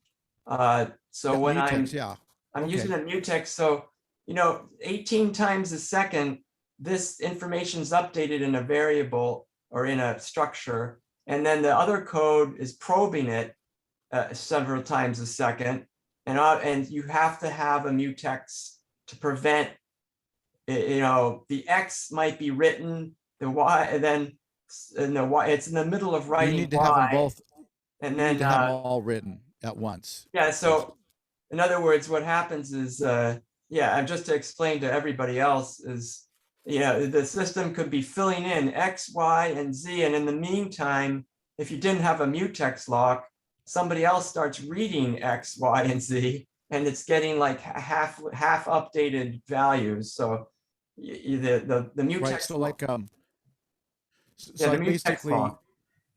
Go ahead. when you have the task updating the XYZ, it basically locks that section of memory so that if something else has to read it, it goes to read it and it will stop and have to wait until you release that mutex. That way, all three of your variables are updated. So exactly. My question to you is then this is not a real-time operating system. What are you running this under again? This is Windows and it's in the Python environment. It's not real time. It's not real time. Do you think, I'm just curious, do you think real time would help at all if it was running under a real-time OS? Or does Windows interfere with that at all? Because Windows can go off and do all kinds of crazy things all of a sudden, Yeah, it is true. Real time would probably be better. But it's just the accessibility of working with Windows or for that matter, Linux on your, ROS and Linux is just so much easier. I haven't got into our real time yet. Well, there are flavors of Linux and Windows that you can make them real time, but oh right, I haven't looked into that. Yeah, it's something that I'm looking at doing soon for a controller I'm making. I'm going to run RT Linux or Linux RT on a Raspberry Pi. Mm-hmm. So that might be something to look at. I don't know, but the problem is if this is all done under Python, you might not be taking advantage of the real-time operating system. In that case. The lower, I have a mix of C code and Python, as well. This particular demo, I don't think there's C code running. Although, this camera obviously has its own code running on board. That on board the camera's got a full neural network inference engine running. Really? So now who makes the camera? That's the Luxonis company. I'm gonna look that up right now. How do you spell that? We've posted. Can someone post that? Yeah, please. I'd like to take a look. So this is a camera that's specifically designed with a neural network software in it. Yeah, well, hardware. It got hardware. Hardware. That's hardware and software, I guess. Yeah, hardware and software, and you can upload many different models. So it's like $200. Wow. And I've seen cameras like these. Very probably seen it. This is similar to the Intel RealSense. And do they see do they do the 3-dimension stuff? Yeah, well, this does this does stereo. So can it determine distance by optics? Yeah, that's what this is. It's using stereo disparity, and it computes with a simple computation, it can, Disparity, did they come up with that name or? no, disparity is a term. It's the difference between the left and right eye view of a stereo. So if you measure the distance between matching object, with a stereo pair, the distance between, Sure. if you overlay the right and left, the difference between an object that's identified or matching pattern is called the disparity. I didn't And know then that. When you say disparity, it sounds like something that's really sad. Yeah, I know. The inverse of parallax. It's the inverse of parallax. Excellent. Oh my goodness. I didn't think of that. Let me get to the last video and then you can ask questions about this, because this one I'm proud of. We just did it today.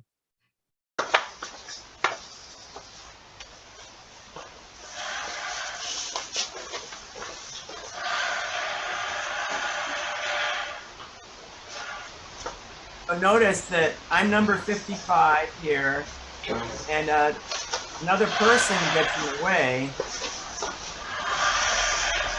number 58, and it stays with me, number 55.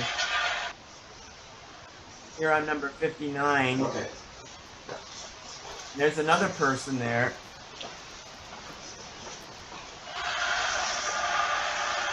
Wow.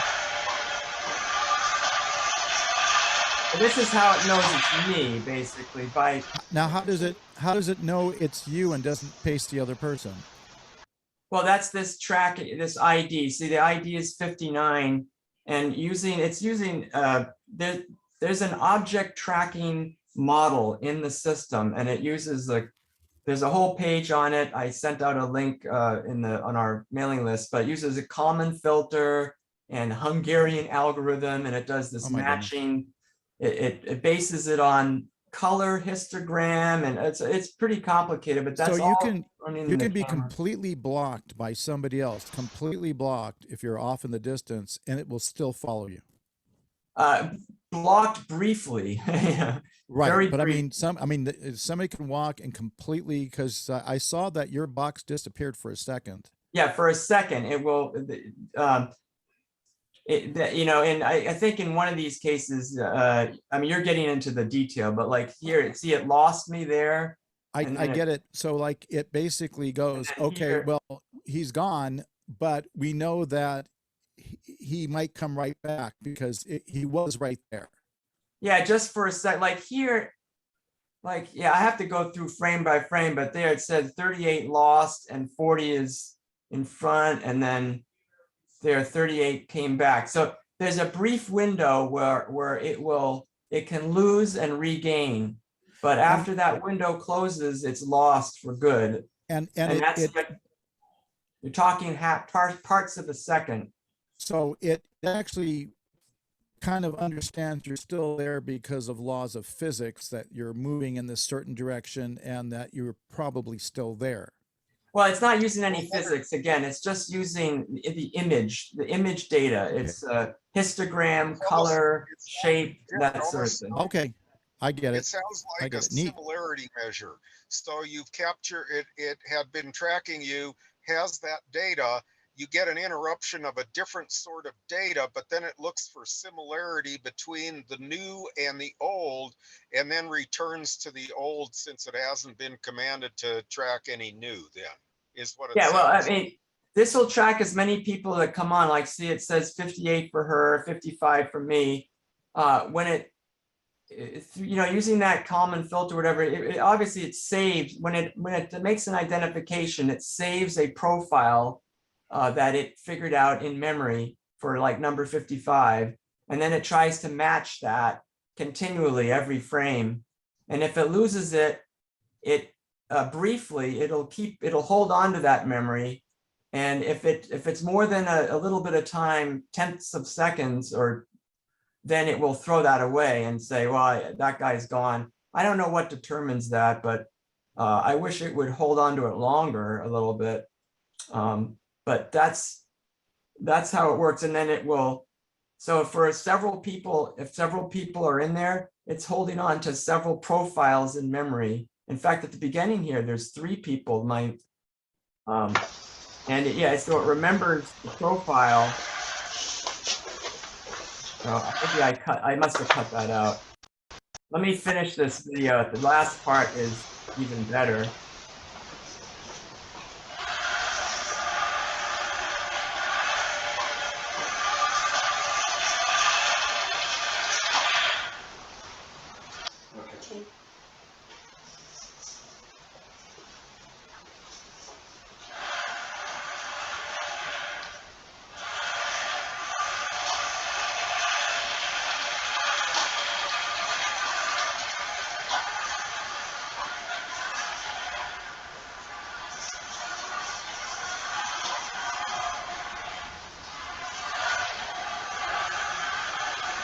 Okay, that I wanted to show you that was this part here where it's following. I mean, both of us are walking in the same direction, and you can see that it, one person goes off to the right and it keeps following me. But then I'll show you, this is the problem case where I still have problems.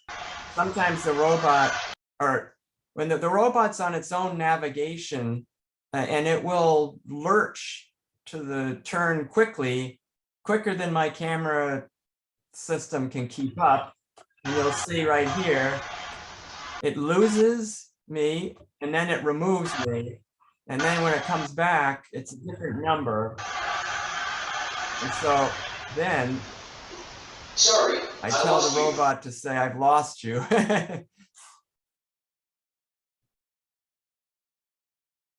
Oh, there's one at the end here. Let me show it. If you could add some code to say, I'm here, and then have it initialize all over again. What's like that? A voice recognition, like it would use sound to figure out, and you could say, I'm here, and it will go back to the original number.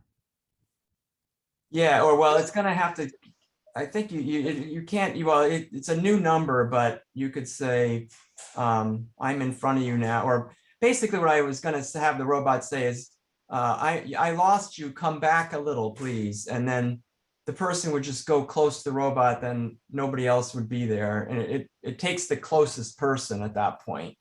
So it's all, So Jim, what this is very much like, this goes back to the cocktail party conversation from an audiology standpoint, but this is a visual or visual system kind of challenge, very similar to the cocktail party thing, because the visual system now, we're constantly bombarded with different kinds of imagery on a real-time basis, and how our brains cognitively go about tracking an object with multiple similar objects in view.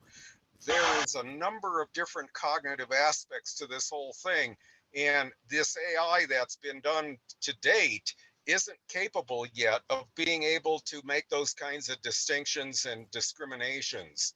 And it's the same problem as the cocktail party conversation, where you're able to listen to a particular conversation and tune out the rest. Has to do with dynamic changing of filter parameters, dynamic attention, the intent of what is intended to be looked at or listened to. It's a very complex problem. It's not a trivial problem to solve, but this is the visual version of the cocktail party conversation thing. yeah, yeah. I mean, I'm very interested. I mean, I'm growing interest into the whole cognitive side.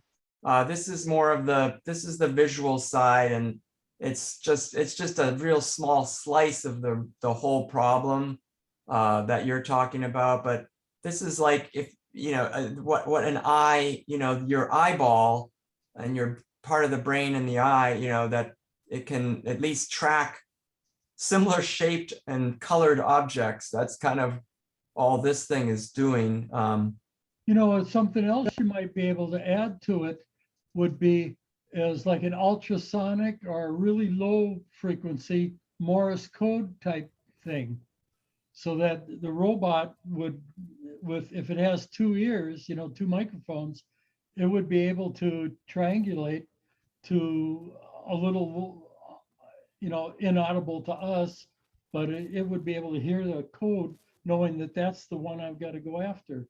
Oh, you mean you have a transmitter or something? Transponder. Little transmitter on your transponder. body that just sends out like a ultrasonic Morse code. A little beep Says I'm in 23 or code. whatever. Oh yeah, that's an That's a neat interesting idea. I'm kind of you're part of your idea. I like and I was thinking of already getting a directional microphone array. It's available that other people are using, and it can compute the direction of the sound. So by angle. And in fact, Scott, I have to give a thank to Scott Horton, a developer who's in the Homebrew Robotics Club. His code he shared, and I was able to use some of that code for this. But he also has this microphone array, and it can like compute the angle, and if it loses the same code I have there, where it's tracking a person, if it loses the person visually, it can go where the noise is. It can identify the angle, the heading to if the person speaks or whatever. Neat.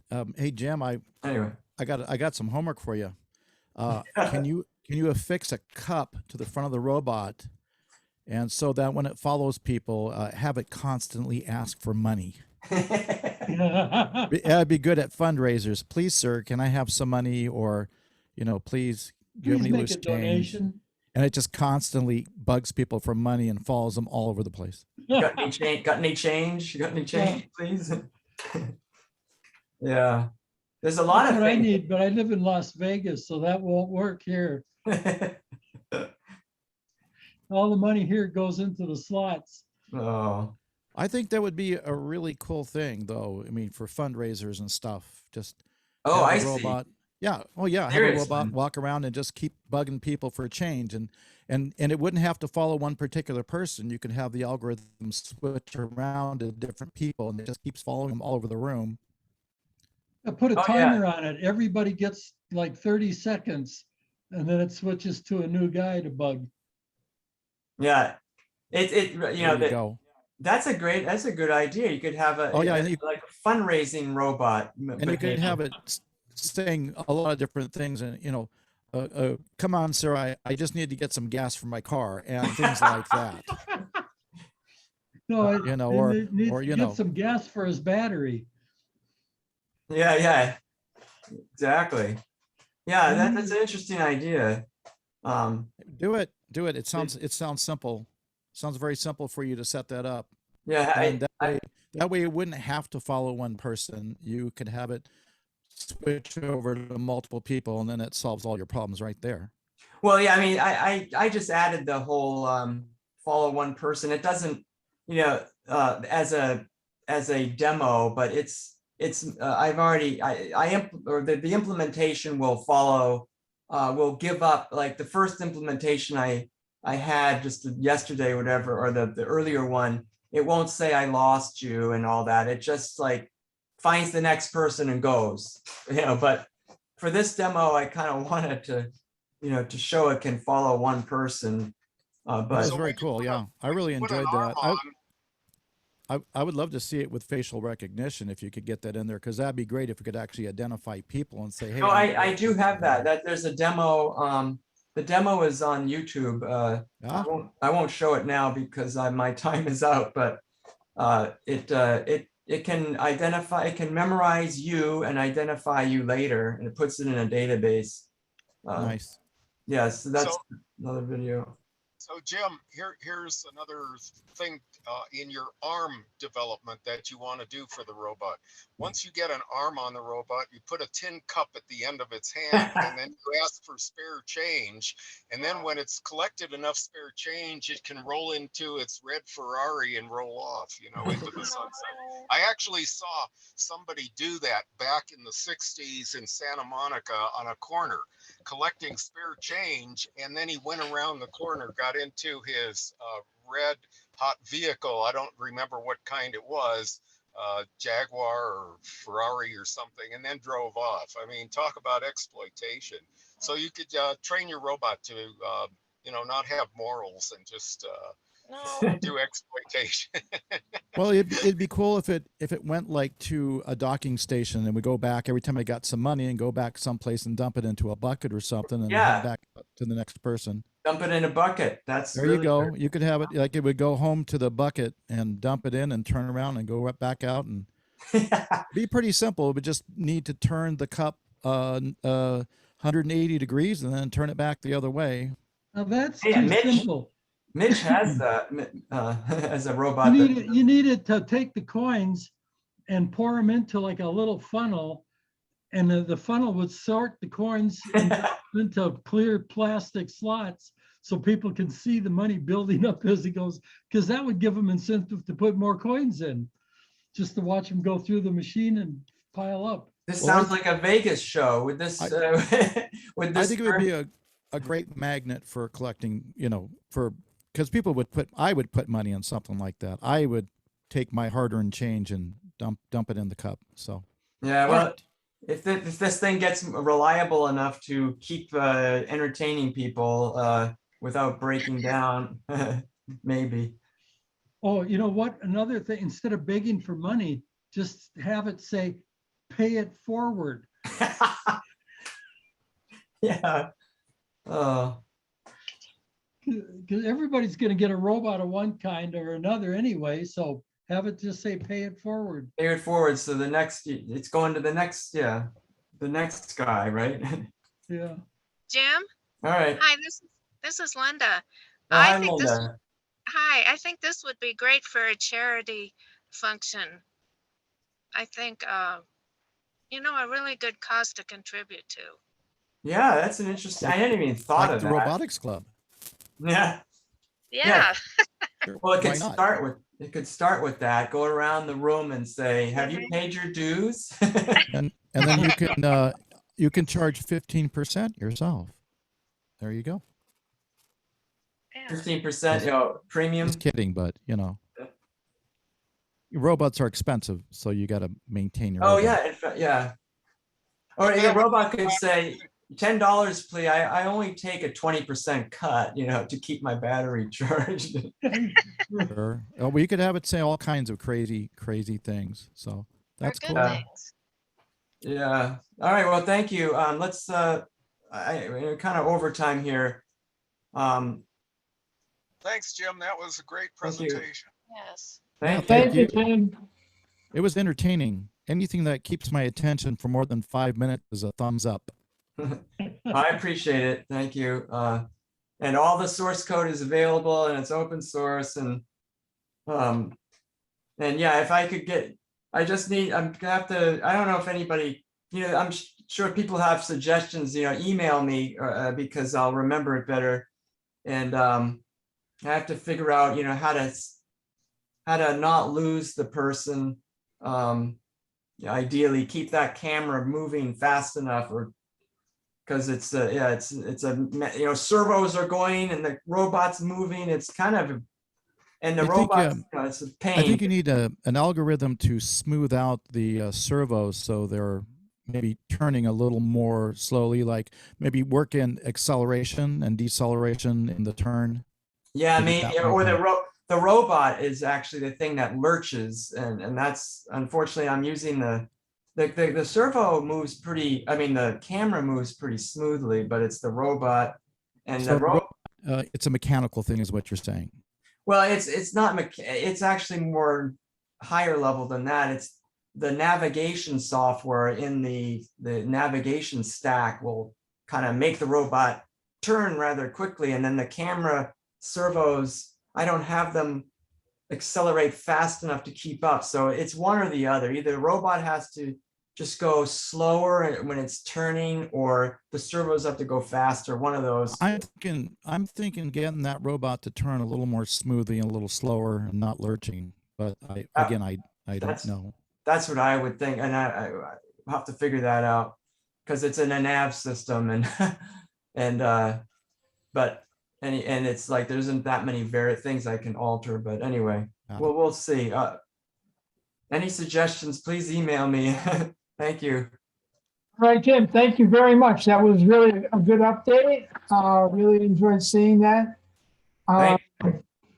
we're going to be winding down here. I do have a very short presentation, probably 2 minutes, and I'm done. And is there anybody else who wants to show something before we end the meeting? Just want to ask one more time. Going once, going twice. Guess I'm it. So this is a Dynamixel robot arm. And this was given to me by Walter Martinez. Thank you, Walter, again. And I want to see how well it would work with the Easy Robot board. And what I really love about this is it's only 3 wires going to 5 motors because it's a serial interface. And I've got the power supply here giving it 11 volts. Oh, what's that, Forrest? Oh, I was muttering to myself. I'm sorry. I didn't know my mic was on. No, hey, Hot mic. Watch out for those. What is your interface? What protocol? What kind of? Let me look at that. What's the protocol? Good question. It's a RS-45. Oh, cool. It's with 3 wires. UART. Oh, okay, cool. It's a UART. That's all. I'm running at a million baud rate. What's that? A megahertz? 1 megahertz? Anyway, gigahertz? What's a million baud? Anybody? Yeah, they say baud. Oh, it's I forget exactly what it stands for, but they go by baud rates.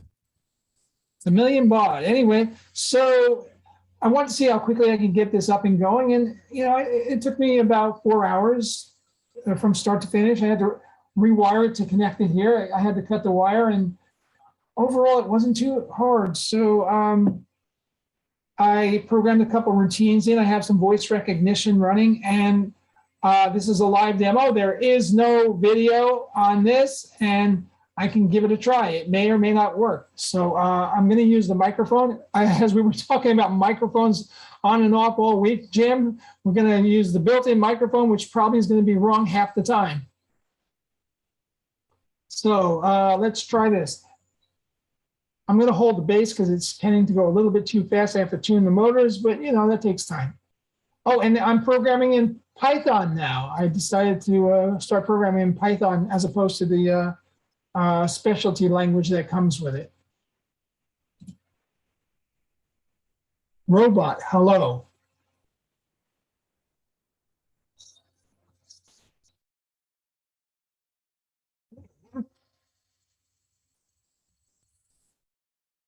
Robot, are you on?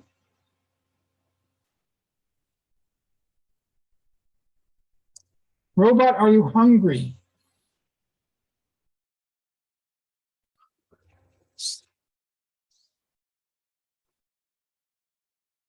And that's it. That's my demo. Yeah, that's the first arm movement. I love it. Voice So control. Thomas, when you get to a point where you can say, grasp something or close your gripper or open your gripper, extend your arm out, you could have a number, sort of a suite of phrases, and your demo would really be impressive with that. This was cute, no doubt about it. Well, it was 4 a.m. and I figured I better go to sleep because I had work the next day. So Been there, almost. Yeah, That was very nice. Any That's a questions? cool. That's a cool arm. Yeah, the wonderful thing about Dynamixels is 2 wonderful things. A, you daisy chain them, so you don't have 100 wires going back to the microcontroller. And B, that you can read the position, so you can know where that motor is before you move it. So if it's way over here and you're telling it to go over here at full speed, well, that could break a few things. So if you know it's over here and you're going over here, you can say, all right, I want to slow that down to get it over there. Or I'm going to start here and just move it from here, pick up where I left off and move over. That's a lot of the advantages. The disadvantages of Dynamixel, as anybody who's ever bought one is the cost. This is the cheapest one they sell. They're about $35, $40 each. They're tiny things. As you move up, they go from hundreds to 200s to 400s to 500s. I don't know. Do they have $1,000 motor? They might. I like their servos Tell a me they lot. have $1,000 motor. I've researched their servos a bit, and they're nice. Yeah, so I have a bunch of high-powered servos in the arm of Simone and Betty 9, and to replace those would be, I've got 2 in there. So to replace those all with Dynamixels would be, I don't know, about $1,200 each arm, and that's a little bit more pocket change than I want to put into my robots right now. So Thomas, did you use Easy Robot for your voice recognition stuff? Yeah, and again, I'm programming it all with Python. I learned Python quite a few years ago, but I didn't use it so much. But now I'm having more and more reason to use it this year, especially.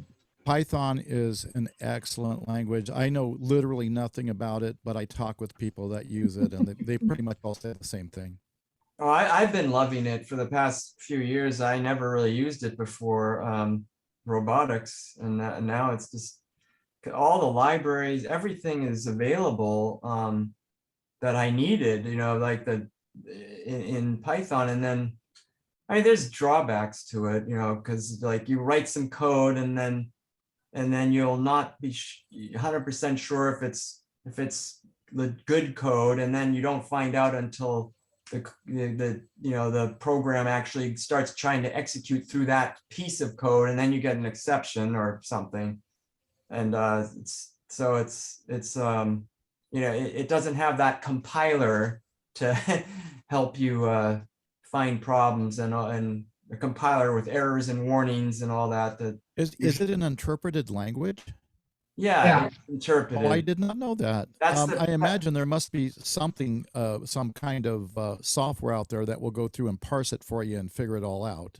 Well, the editor will parse, or as soon as you start running it, when you start executing a Python program, there is the runtime environment runs a parser, and it will find any immediate syntax errors.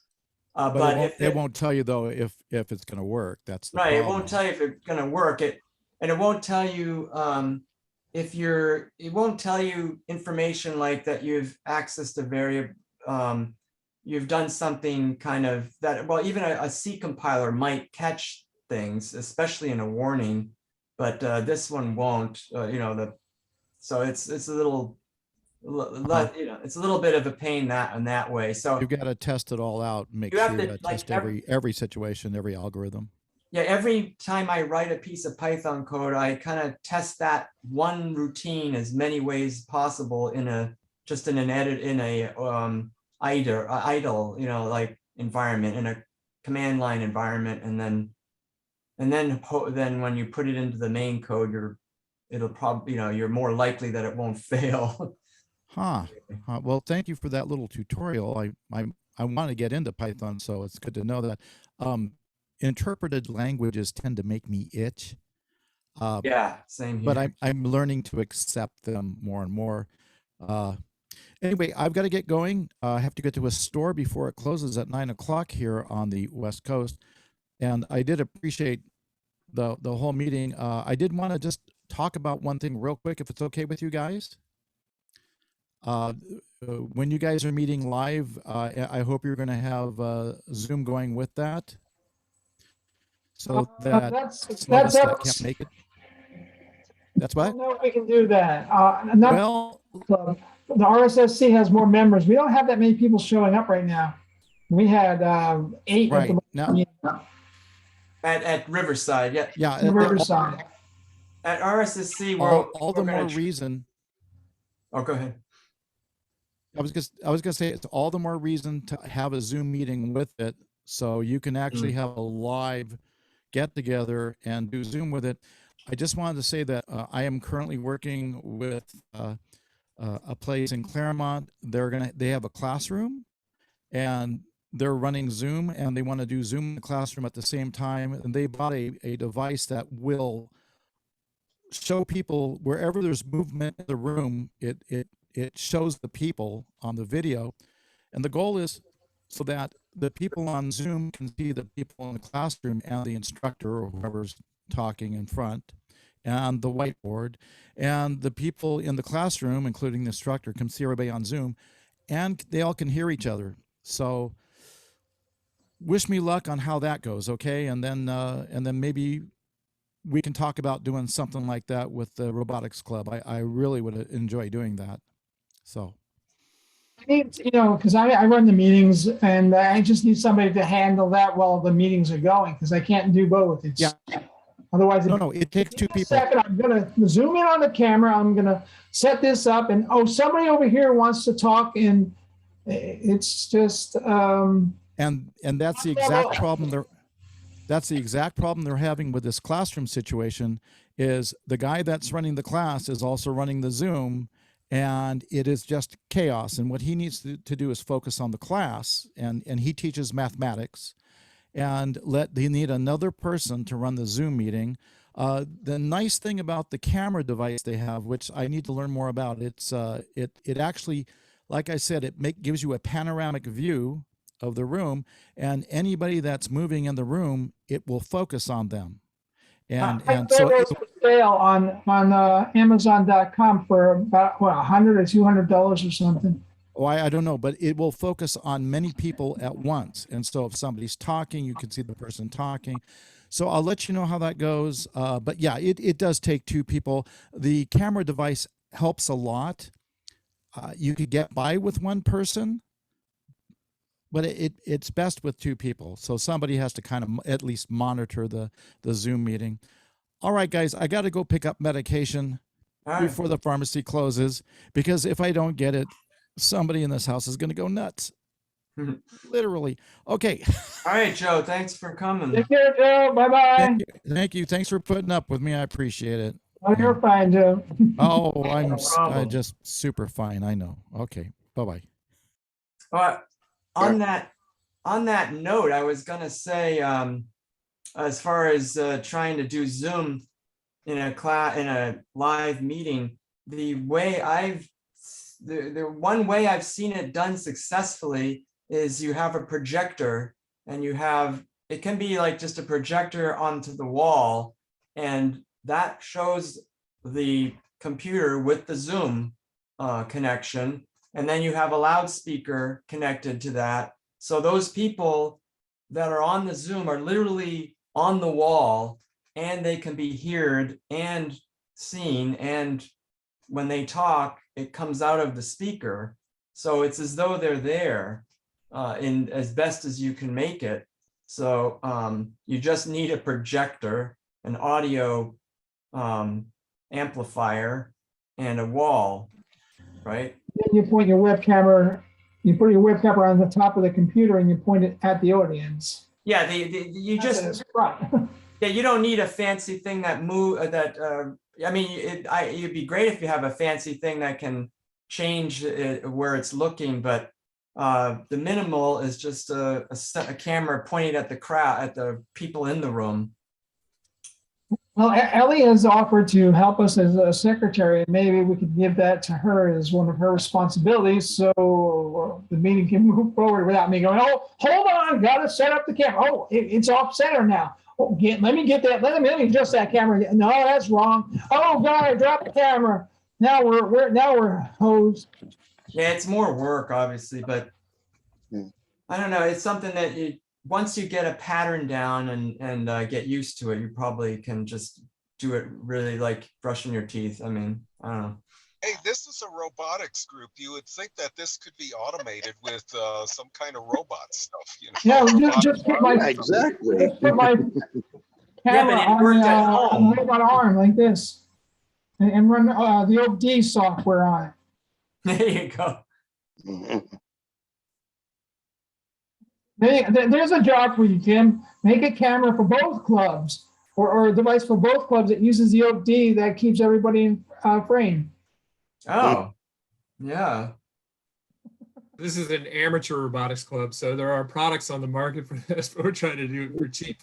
No, yeah, absolutely. You could take an OD and a servo-mounted camera, and you could train, have it aim at each person separately, and set up a Zoom that way. Yeah. I could take the, actually with my current camera, I could take the union of the bounding boxes of all the people that it sees, and that would just always point at the center of the mass of that group. Oh, yeah, well, you can just buy something. You don't, I wouldn't, make this into a personal project. You have something. I bought a little device. It was $40. You put your webcam on it or your phone, and it just points to whatever's moving in the audience. Ah, It's $40. $40, that's cheap enough. Yeah, I haven't. I used it once. I haven't used it. Maybe I should just try it at one of these meetings. Like we're meeting in 2 weeks. Might as well try it then and see if it keeps me in focus. It's 1 week, right? 1 week. We're meeting next Saturday, bud. Right. Next. Alan, are you really there? I thought you were like, you look pretty frozen up, Alan. Oh, there you are. You even changed your shirt. Wow. Yeah. So the library, we have the reservation for the library, right? So, okay. All right, let's do it. No, I didn't. Come out? What's that? You're gonna come out, right? You're coming out to Riverside? I'll buy lunch. You're putting me on the spot here. I am. I'm gonna try next Saturday at 10 a.m. You're coming out? You haven't been out to Riverside since what? You used to come to the Robot Expos, didn't you? Carl? Yeah, you. One time, yeah. No, I won't make it there next week, but perhaps I can test a Zoom link from the remote side. A remote participant. Yeah, if I had a projector, that's the way I'd do it.